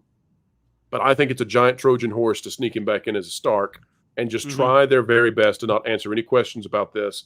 Maybe even convince us in that first film before they swap the mantle to bring the multiverse saga to an end. I think what you have to do here is you have him as Dr. Doom in that first movie, and then you reveal that it was Viggo Mortensen like wearing Tony Stark's face the whole time. If you're going to do Viggo Mortensen as Doom Prime, and then when you get to Battle World, then the way to combat Dr. Doom, we have to bring Iron Man and Captain America back to lead the heroes of Marvel against Viggo Mortensen Doom Prime. I think we got to be careful not to convolute the whole Marvel universe, though, because comics, as I think Andrew was hinting at, can just become just a mess and convoluted, and then it really pushes readers away, because after a while you're just like, oh my goodness, what are you guys doing now? So you have to be careful to balance and write a good story and have an actual plotted out reason, movie after movie after movie. I'm worried they're going to put this Tony as a Skrull. If they do that, how are they going to get out of that, and what is Robert Downey Jr. going to then do after that? Like, what is his actual purpose? If it's just to play a Skrull, I'm not interested, because that's too predictable. So they have to be really careful about where what they're doing, because Doom is a huge character in the comics. I think he's a overrated character at times, but I think he has a lot of potential, especially with Viggo Mortensen playing him. So I see, like, if they do it properly, yes, but do not convolute this. Kind of have a direction, go with it, run with it, and kind of stop doing all these like multiverse things, because it just confuses fans. It confuses your average fan, and it really drives people away from the product, in my opinion. Victor Von Doom is That's why I have a hard time following any of the comic stuff in the Marvels. It's all just jumbled to me, and I don't know what's left, what's right, what's up or down.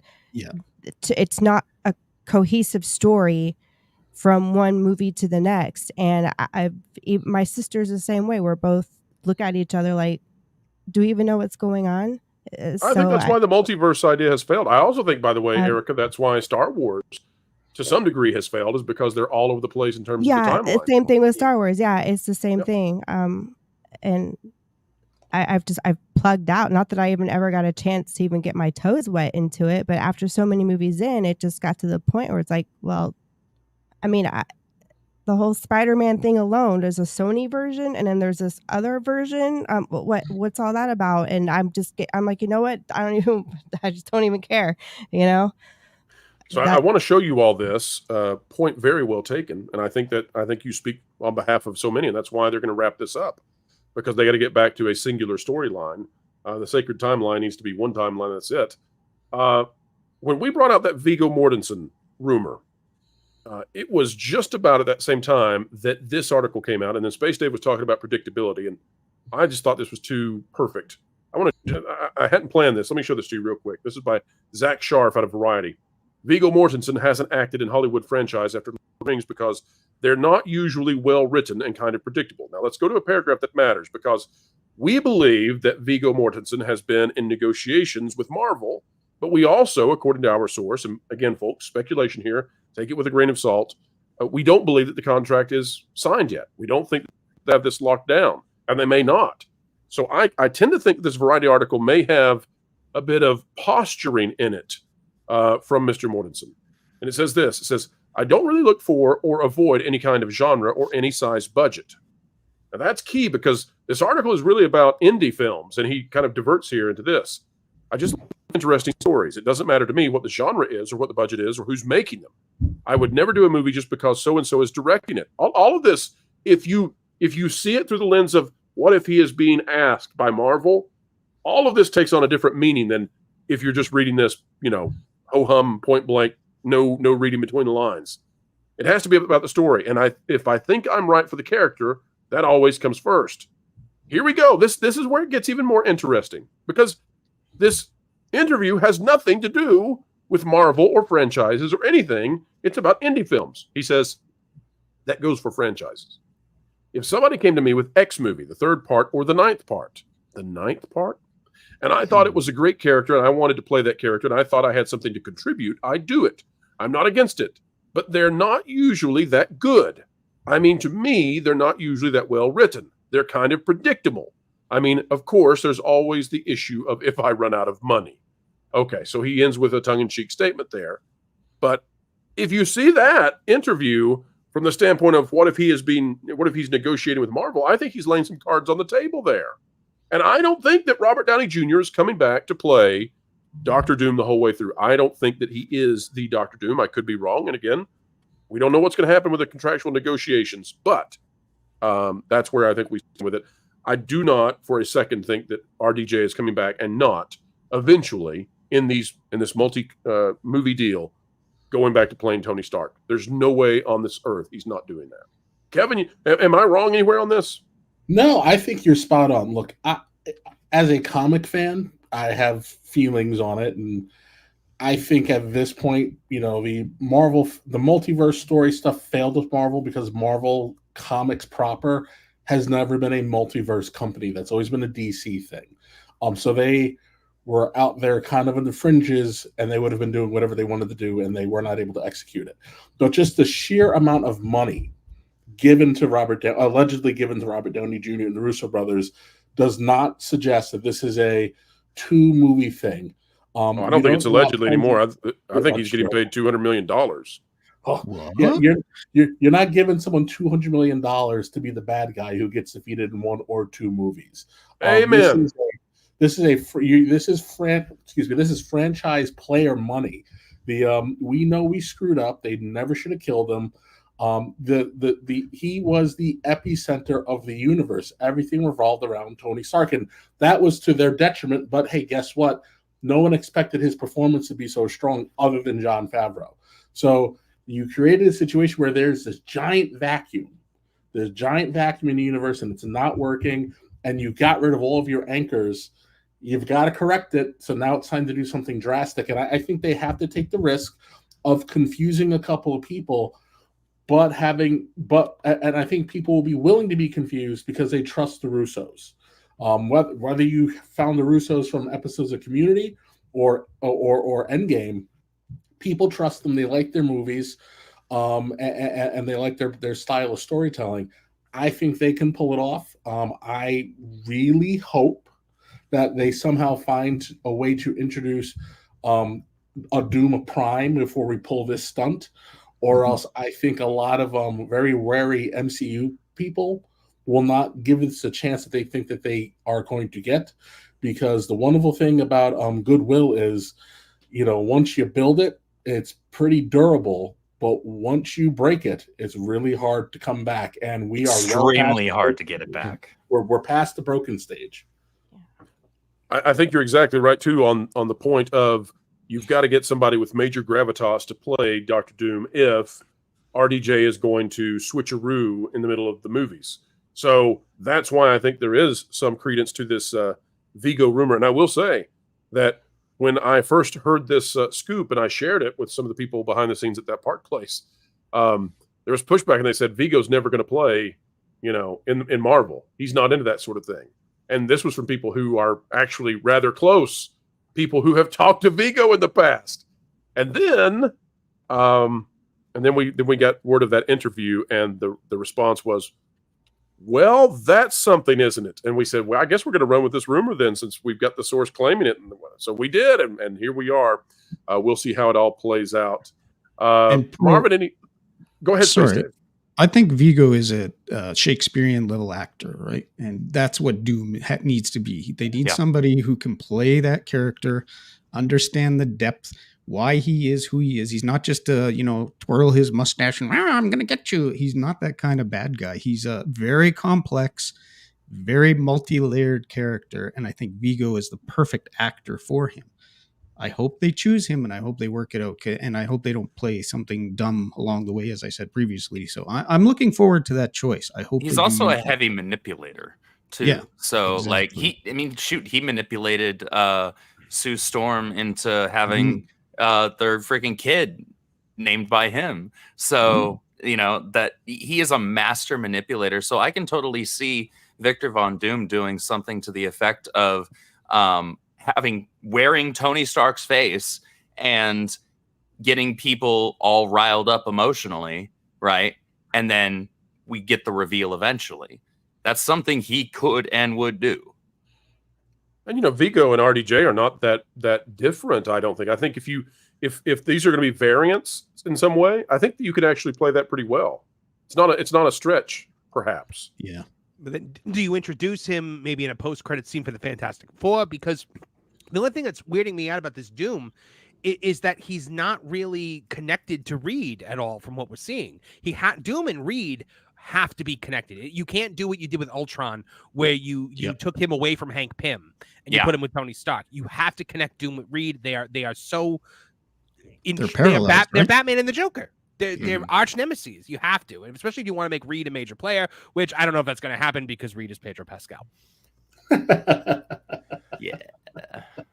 They had John Krasinski, right? Terrible decision. Terrible actor. What a baffling decision, right? You had this is a Goodwill thing. You had John Krasinski there.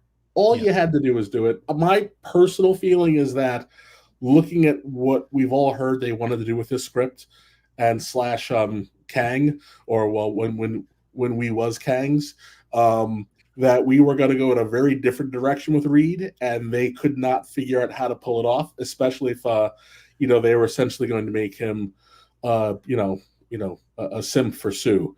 I don't think it tested well with whoever they were showing it to. Trying not to drill too down into the weeds here, but I think the Pedro Pascal Reed thing was because they couldn't get anybody to touch this stinker with a 40-foot pole. I'll tell you why I think they got Pedro. I think Pedro was picked because technically he is Hispanic or Latino, and it managed to get them through the quotas they're required at Disney. I mean it. I seriously think that's why they went with Pedro Pascal. Krasinski was clearly the person to have play that role, flat out. He'd been fan cast as Reed for like a decade before we saw him in Multiverse of Madness. Yeah, and the rumors that I've been hearing about like various different versions of the Fantastic Four script, one of the versions I heard was that Reed is wrestling with, the fact that he's been passing as white all this time and he's got all this like race guilt and stuff like that. I really hope that rumor is false, but I you never know, because this movie has been rewritten more times than anything. It's insane. Lord above. Oh, my goodness. All right. Well, on that note, thanks, Marvin. You just watched out all of our hopes and dreams right there. Well, Let's get out of this situation as fast as we can and bring up super chats. All right. Satan's Retribution again for 35. Pity you not following Trek stuff. If Academy is delayed this week, it effectively means Kurtzman has been fired, and that's looking likely. Well, we actually do follow Trek stuff. We don't get to report on it very often. And the reason that we don't get to report on Star Trek stuff very often is because we have to report on things that people are interested in. And I'm not saying this to be mean to Trekkies. I literally mean that if we put out a Star Trek video, it will do like a quarter of the typical viewership. And that's because Star Trek reached the apathy point. Truly. I mean, it is absolutely apathy stage. By the way, it's the same reason that we did not do weekly reviews of Andor, but we did weekly reviews of the Acolyte. Andor was in the apathy stage. Acolyte is in the mockery stage. If Star Trek gets to the mockery stage, we're all in again. But right now, nobody cares about Star Trek relative to what we would need to cover it. It's just the shame of society and how it works, but it is what it is. Sometimes we'll deviate. If there is breaking news that Alex Kurtzman has been fired, I don't care what time of day it is. I will arise to celebrate this momentous occasion in human history. I'm having a barbecue, and you guys are all invited over. I mean, come on. Well, listen, if Kurtzman quits, then that would be that sort of thing that we would need to cover Trek. And then, by the way, you could see a revival of that franchise to a level where we could cover it because it would actually be something that people cared about. You had a little lift of Picard season 3, but other than that, they have damaged Star Trek so badly that people don't even want to hear about it until they remove those who've destroyed it. That's just the way it is. And Star Wars is there too. I mean, okay, think about it this way. Let me come back at a different angle. I don't want to turn this into a Star Wars versus Star Trek fandom kind of situation. We don't ever talk about Star Wars Young Jedi Adventures. Why do we not talk about it? Because nobody cares. Kids aren't watching it. It's never on the Nielsen charts. Nobody's buying the merch. It's all at Ollie's or Five Below or whatever. So it can't make the list. That's where much of the Trek stuff is too. Star Wars just manages to put out stuff that is so laughably bad, like turning the Force into the thread. You know, I mean, maybe Trek will do that. Maybe Trek will turn Captain Kirk into a space witch lesbian in the next year, and we'll cover it. I promise. We will definitely cover it if it happens. Oh my God! Don't give my Shatner's reaction to that one. Jack White for 5 games. I'm looking forward to the new Dying Light game, the remake of Metal Gear Solid 3, the second volume of the Metal Gear Solid collection. Jack White, all of those are fantastic games to be looking forward to. Space Dave, as a member of that Game Place, the quickly rising new YouTube channel, what would you recommend for later in this year in terms of gaming? I think the Outlast is pretty good. I heard, right? So we could pick that. Oh no, you're just talking about good games. I'm sorry. I don't know. It's very there's a lot of remakes coming out. So if you want to have some nostalgia, definitely go for Metal Gear Solid or something like that. But the track records on remakes are kind of weird too, because they've been taking things out of a lot of remakes. If you guys know, if you've been watching our show, go watch it. There's a lot of reporting on that too. So even now with the old stuff, it's hard to put your stamp of approval on it. So, I mean, you definitely watch our show, and we'll let you know what's worth plugging there. But I'm not really sure right now. My eyes roll in the back of my head thinking about all the terrible things that have happened in the gaming world with Ubisoft and all these other guys. So it's weird. It's the mind virus has affected gaming, entertainment, comics, everything. And it's so depressing sometimes, but you remember how exciting new game releases used to be? Go ahead, Mark. Yeah. We stand in line outside of a store to get it. Now it's ugh. I will say Black Myth Wukong. I'm playing it right now. It's very good, despite how bad I am at it. And I'm looking forward very to bad at it. That's the one diamond in the rough that we could see so far. Yeah, I'm hoping that the remaster and bonus content Sonic Generations would be good. That would make me happy if that's good. And by the way, that would bolster Sonic versus Mufasa, which I think is a sleeper conflict on the way to see, can Sonic take on Mufasa? I don't know. I don't know the answer to it. Mufasa, I'm hearing, is bad. It's like really bad. So we will see.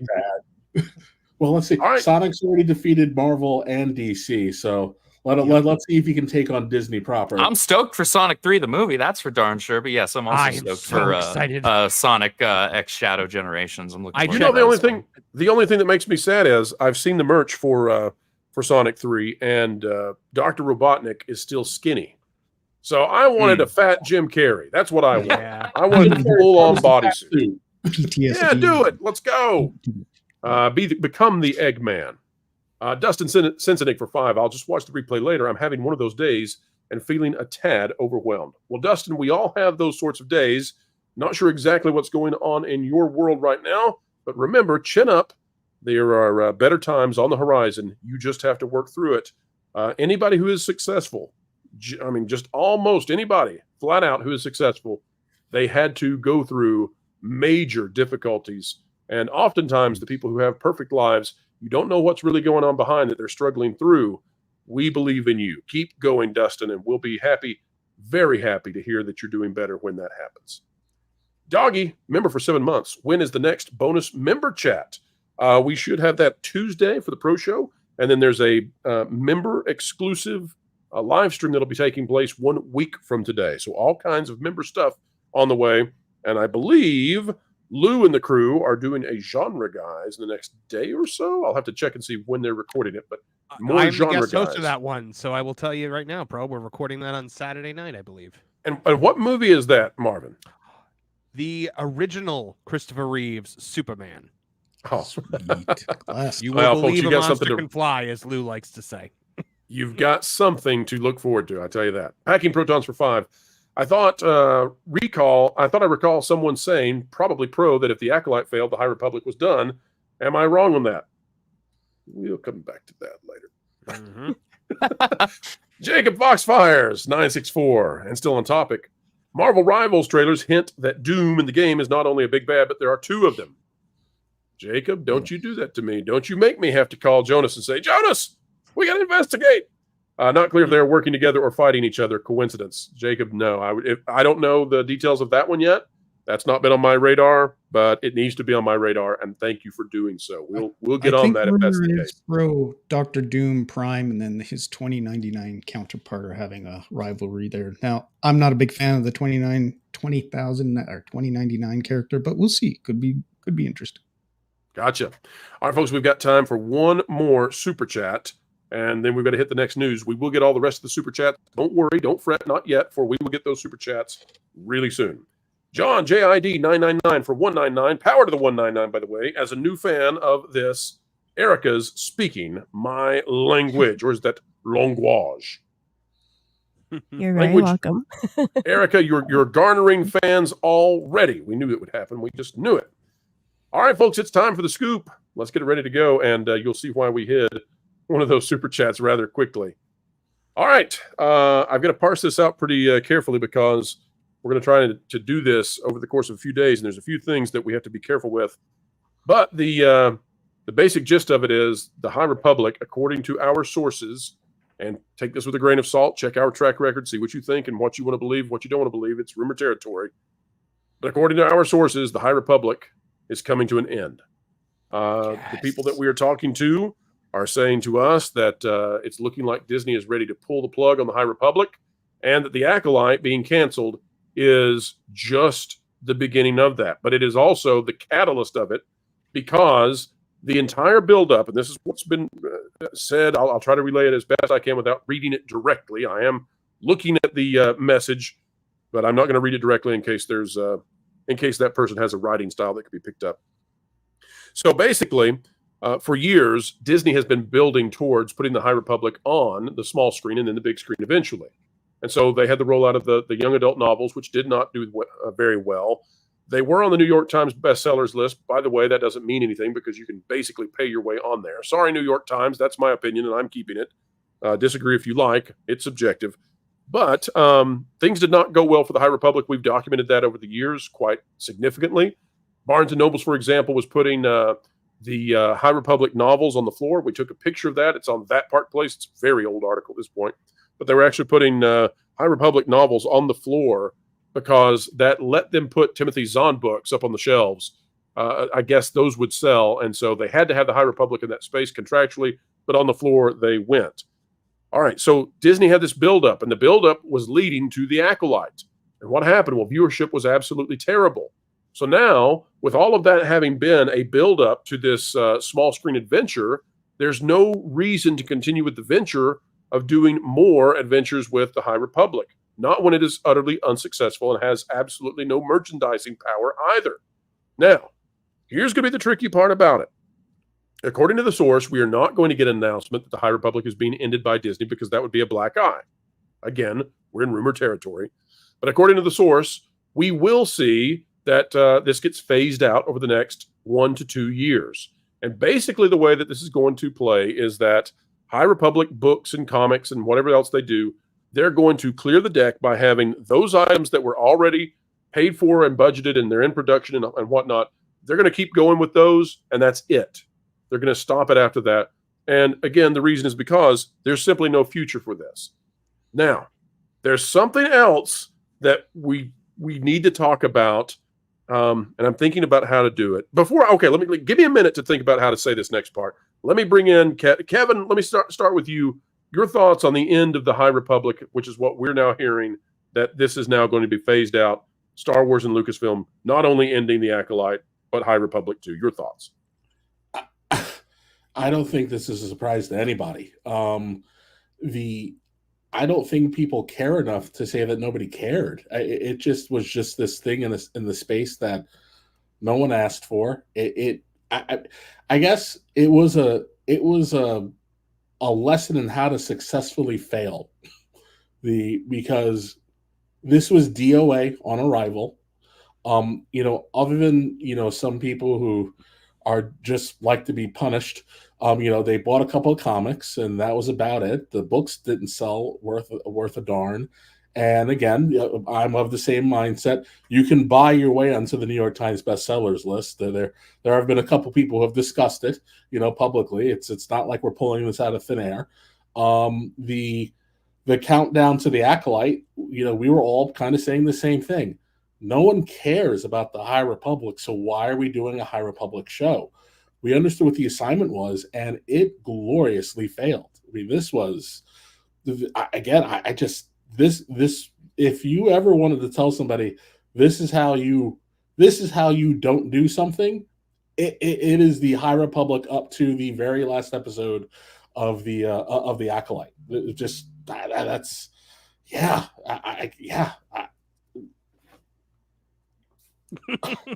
Don't cry for me, Argentina. It's pretty much all I got. The High Republic, the premise, the concept of the era itself is fine. There's nothing wrong with that. However, their marketing for the stories that they wanted to tell, the characters that they wanted to create within this era, were dog water. Nobody was interested. Nobody cared. You're going to give us a character that's a rock? Okay. You're going to give us all these characters that look like they were designed by an 11-year-old with Prisma crayons? Like, what are you talking about right now? Nobody cares about that.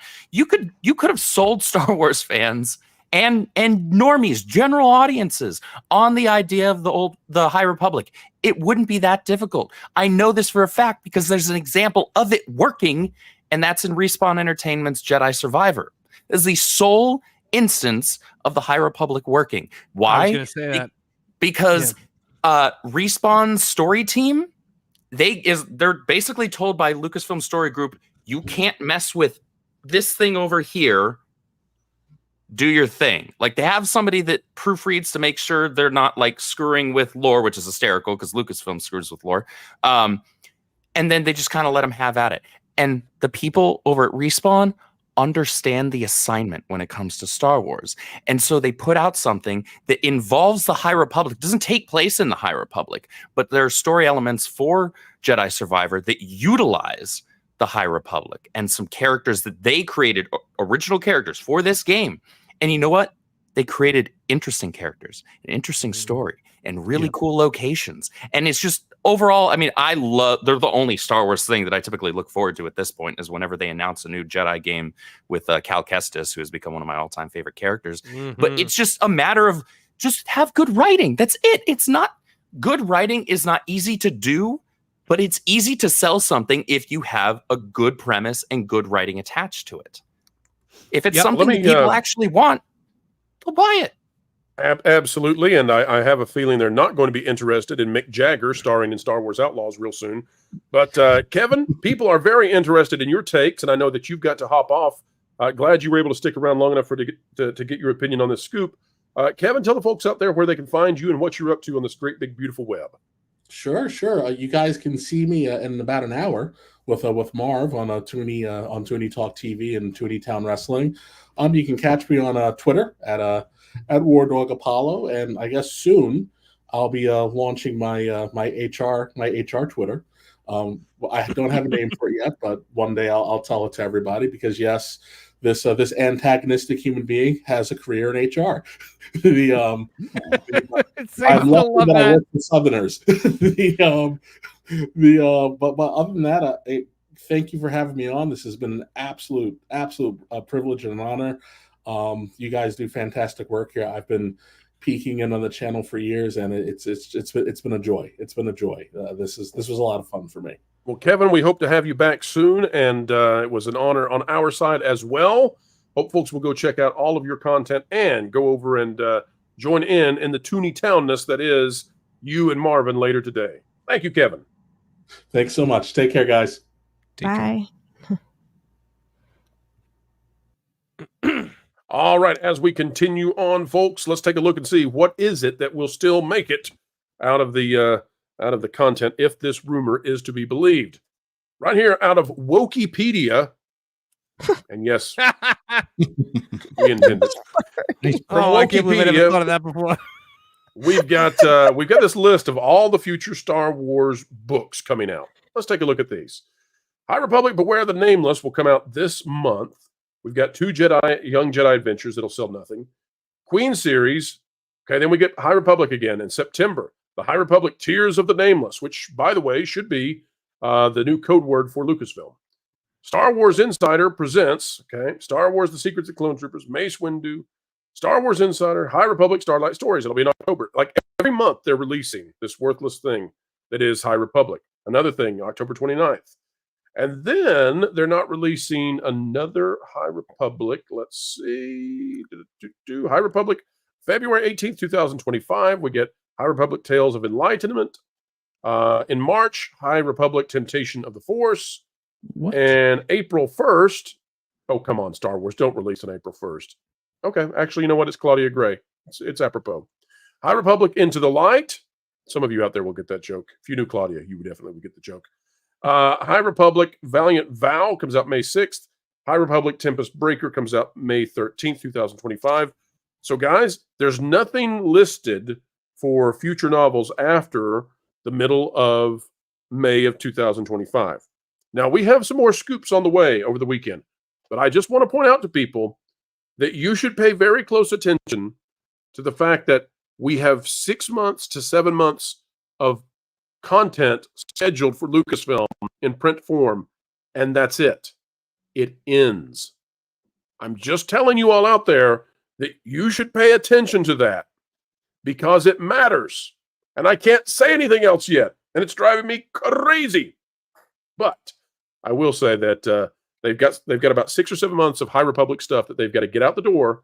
And then once it's out the door, if the source is true, and if not, we'll come back and say, source got it wrong. I will say we've got 93% accuracy in 2023. We hope to maintain that in 2024. We'll run another audit later in the end of the year. But I think we're about ready to phase out the High Republic. I think it's almost over.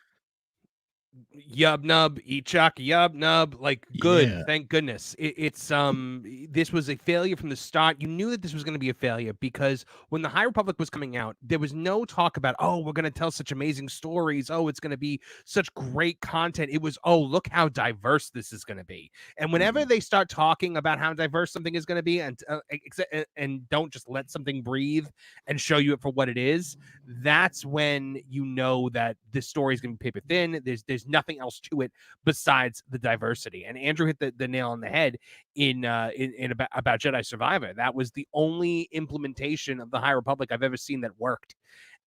And again, it was because they got their marching orders and they just went off with it. He was absolutely right on that. The High Republic is a flop and it should never be heard from again. The other problem with the High Republic is when you have a Jedi story, you want Jedi versus Sith, and in the High Republic, you're in the middle of the Sith being a phantom for 1,000 years. So you run into the problem the Acolyte had, where everyone that sees a red lightsaber has got to die. Well, and the other problem you have is that when you go into Filoni's New Republic era, everybody who should be dead from Order 66 still somehow still lives. So you got problems everywhere in Star Wars with the lore, everywhere. I want to add one more thing. I think it's okay to say this, and we're gonna expound on this greatly in the morning for the Pro AM video, folks. So check that out in the morning at 10:30 a.m. Eastern Time. I'm here to tell you the cancellation of the High Republic, which we believe is on the way, seems to be connected with the succession of CEOs at Disney for who's going to be the next person to take over from Bob Iger. I'm going to explain that. I'm going to explain that in the morning. But I can tell you that Lucasfilm has lost the support that it had at Disney. Let me go just one step further carefully.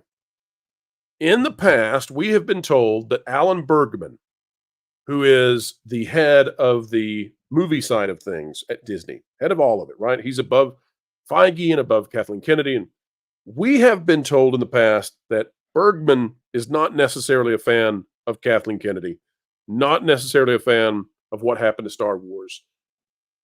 But someone else who is on par with Bergman seemed to be very, very, let me say it again, very protective of Kathleen Kennedy. And it may be why Kathy kept the job for so long. That person is Dana Walden, who is also very good friends with Kamala Harris. We're going to start talking about what's been changing behind the scenes starting in the morning. But I will tell you that it seems to have something significant in terms of the High Republic cancellation and more coming to Lucasfilm. We look forward to telling you about it. Panel, your thoughts on maybe big changes happening? I mean, it's about time, right? How much did this woman have to fail before somebody finally stepped in and was like, no, we are not going to let the most evergreen franchise of all time go the way of the dodo. And unfortunately, I think it's almost now, too late. Marvin, we're not calling people names now. You take that back. Kathy is not a dodo. She's a barista. No. That's very true. I've heard she couldn't even make a good cup of coffee. But anyway, the failure of Star Wars is something that's going to be studied in film classes for years, I think.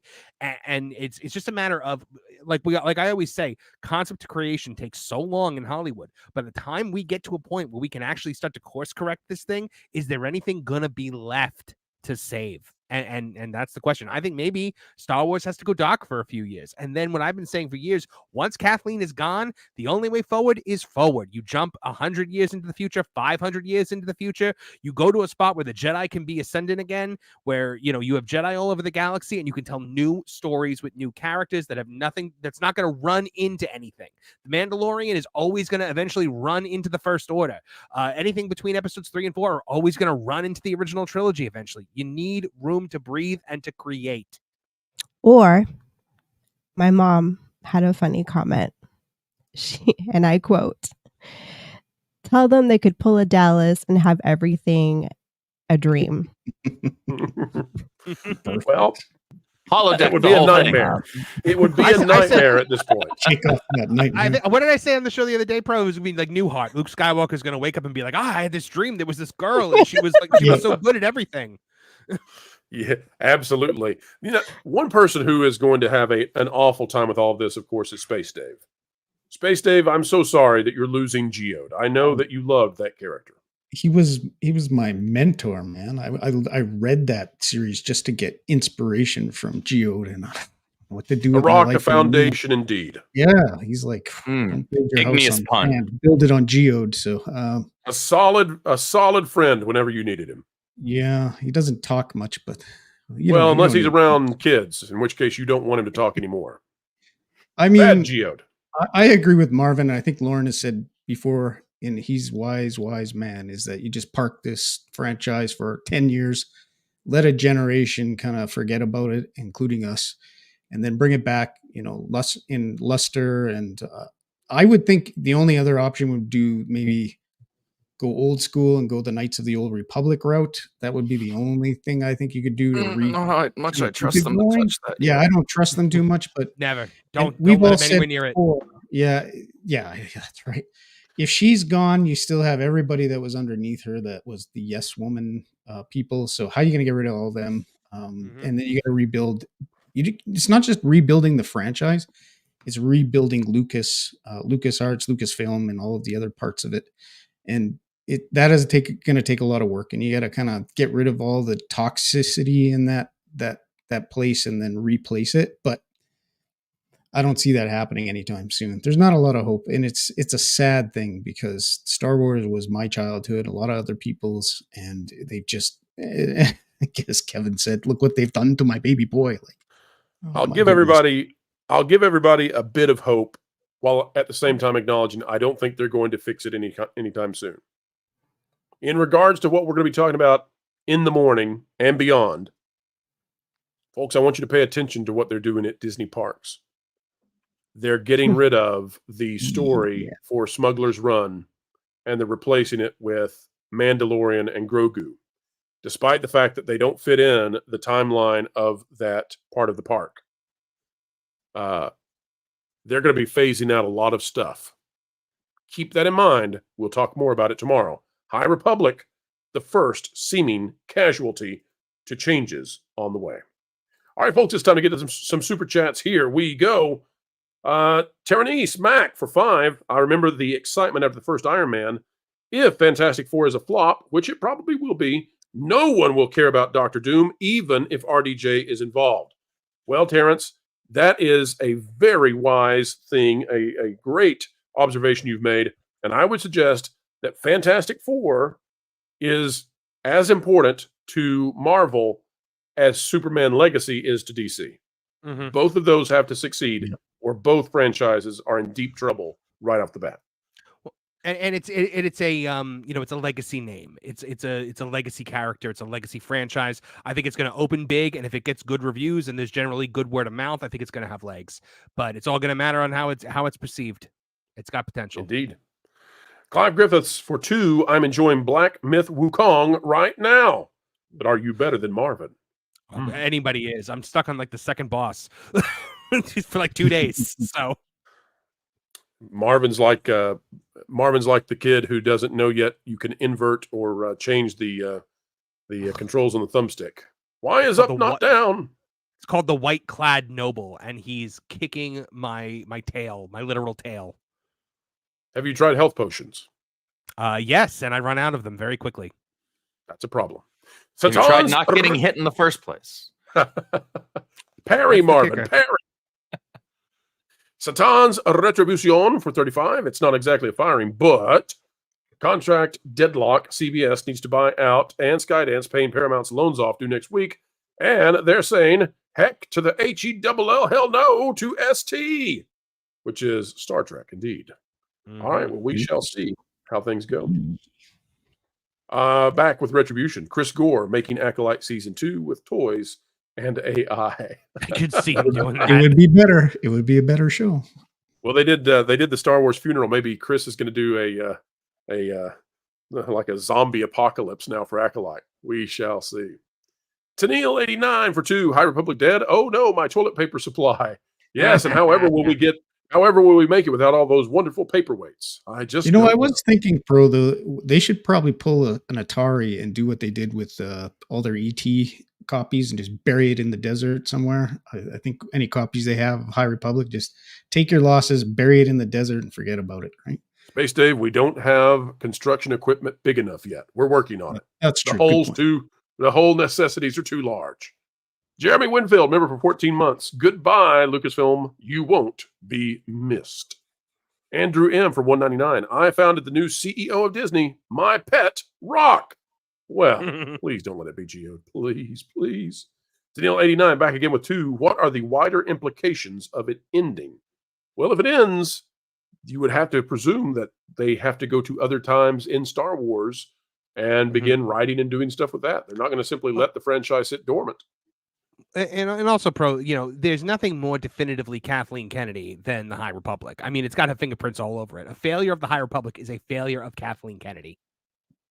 Well, I think at this point, Kathleen Kennedy has clearly flat out failed. I think the whole thing is a failure. There's no revising or revisionist history that can save the way we look at the legacy of Kathleen Kennedy. Anyway, poor Kathy. Bad News Badger, member for 11 months. Just wave and smile, boys. Wave and smile. Wait a minute. Erika doesn't have to wave? That's not fair. Jacob Foxfire's $9.64 for 5. And to end on a funny note, Zendaya versus Sweeney is like a coughing baby versus 2 big hydrogen bombs. Wow. I don't know what that could be referring to. That's certainly a head scratcher. What could the 2 bombs be? Dark Fortune, member for 11 months. Don't give a crap about 500 plus years. Han, Luke, Leia. Well, they're going to give you Han, Luke, Leia. If the rumors are to be believed, they are determined in Favreau's movie to put those 3 together. So get ready, folks. But again, the problem is if you do Han, Luke, Leia, the First Order is waiting there at the end. We're always heading toward Jake Skywalker, and that's where I check out. Well, hopefully they're going to realize that, because if they don't, well, they're going to lose a lot more money. Sucks for them. Bad News Badger for 50. Might be more a game-related thing, but I hear Jungle Drums saying Nintendo might have blocked BlackRock from investing into the company. Well, good for Nintendo if that's the case. I tend to think that that's probably not true, but I'll have to dig into that one. I think most companies, it's pretty difficult to stop that. The fact that Nintendo exists in Japan gives me some pause to wonder. I mean, there might be some Japanese regulations on it for outside ownership, but as you said, that's very hard to do. Yep. Quatrina VR says, doesn't matter for 199. All roads lead to Jake Skywalker. That is true. And all roads at Marvel apparently lead to Sydney Sweeney. Hashtag justice for Geo the Rock. Oh, that's a That's a name. It's a rare thing to see. 14. Acolyte novel announced at San Diego Comic-Con. Available pre-order. Ooh. Well, I'm on that one. What was it we heard about the Acolyte novel? What did we hear? We'll come back to that. There's been some news behind the scenes about the Acolyte novel. We'll talk about it. Was the Acolyte? Oh my! It's too late in the show to go into it. The Acolyte novel. There's something to do with that and trying to prevent it from being canceled. Anyway, we'll come back. Official drags for 5. Mr. Beast hired former Weinstein PR team member to rebuild his image. Yeah, because it went so great with Weinstein. Good job, Mr. Beast. That went great. Maybe next he'll go to whoever was in charge of Enron for their PR. I don't know. Maybe BP. We're sorry. SFX F314 Sabertooth Raptor for 10. Thank you so much. How generous.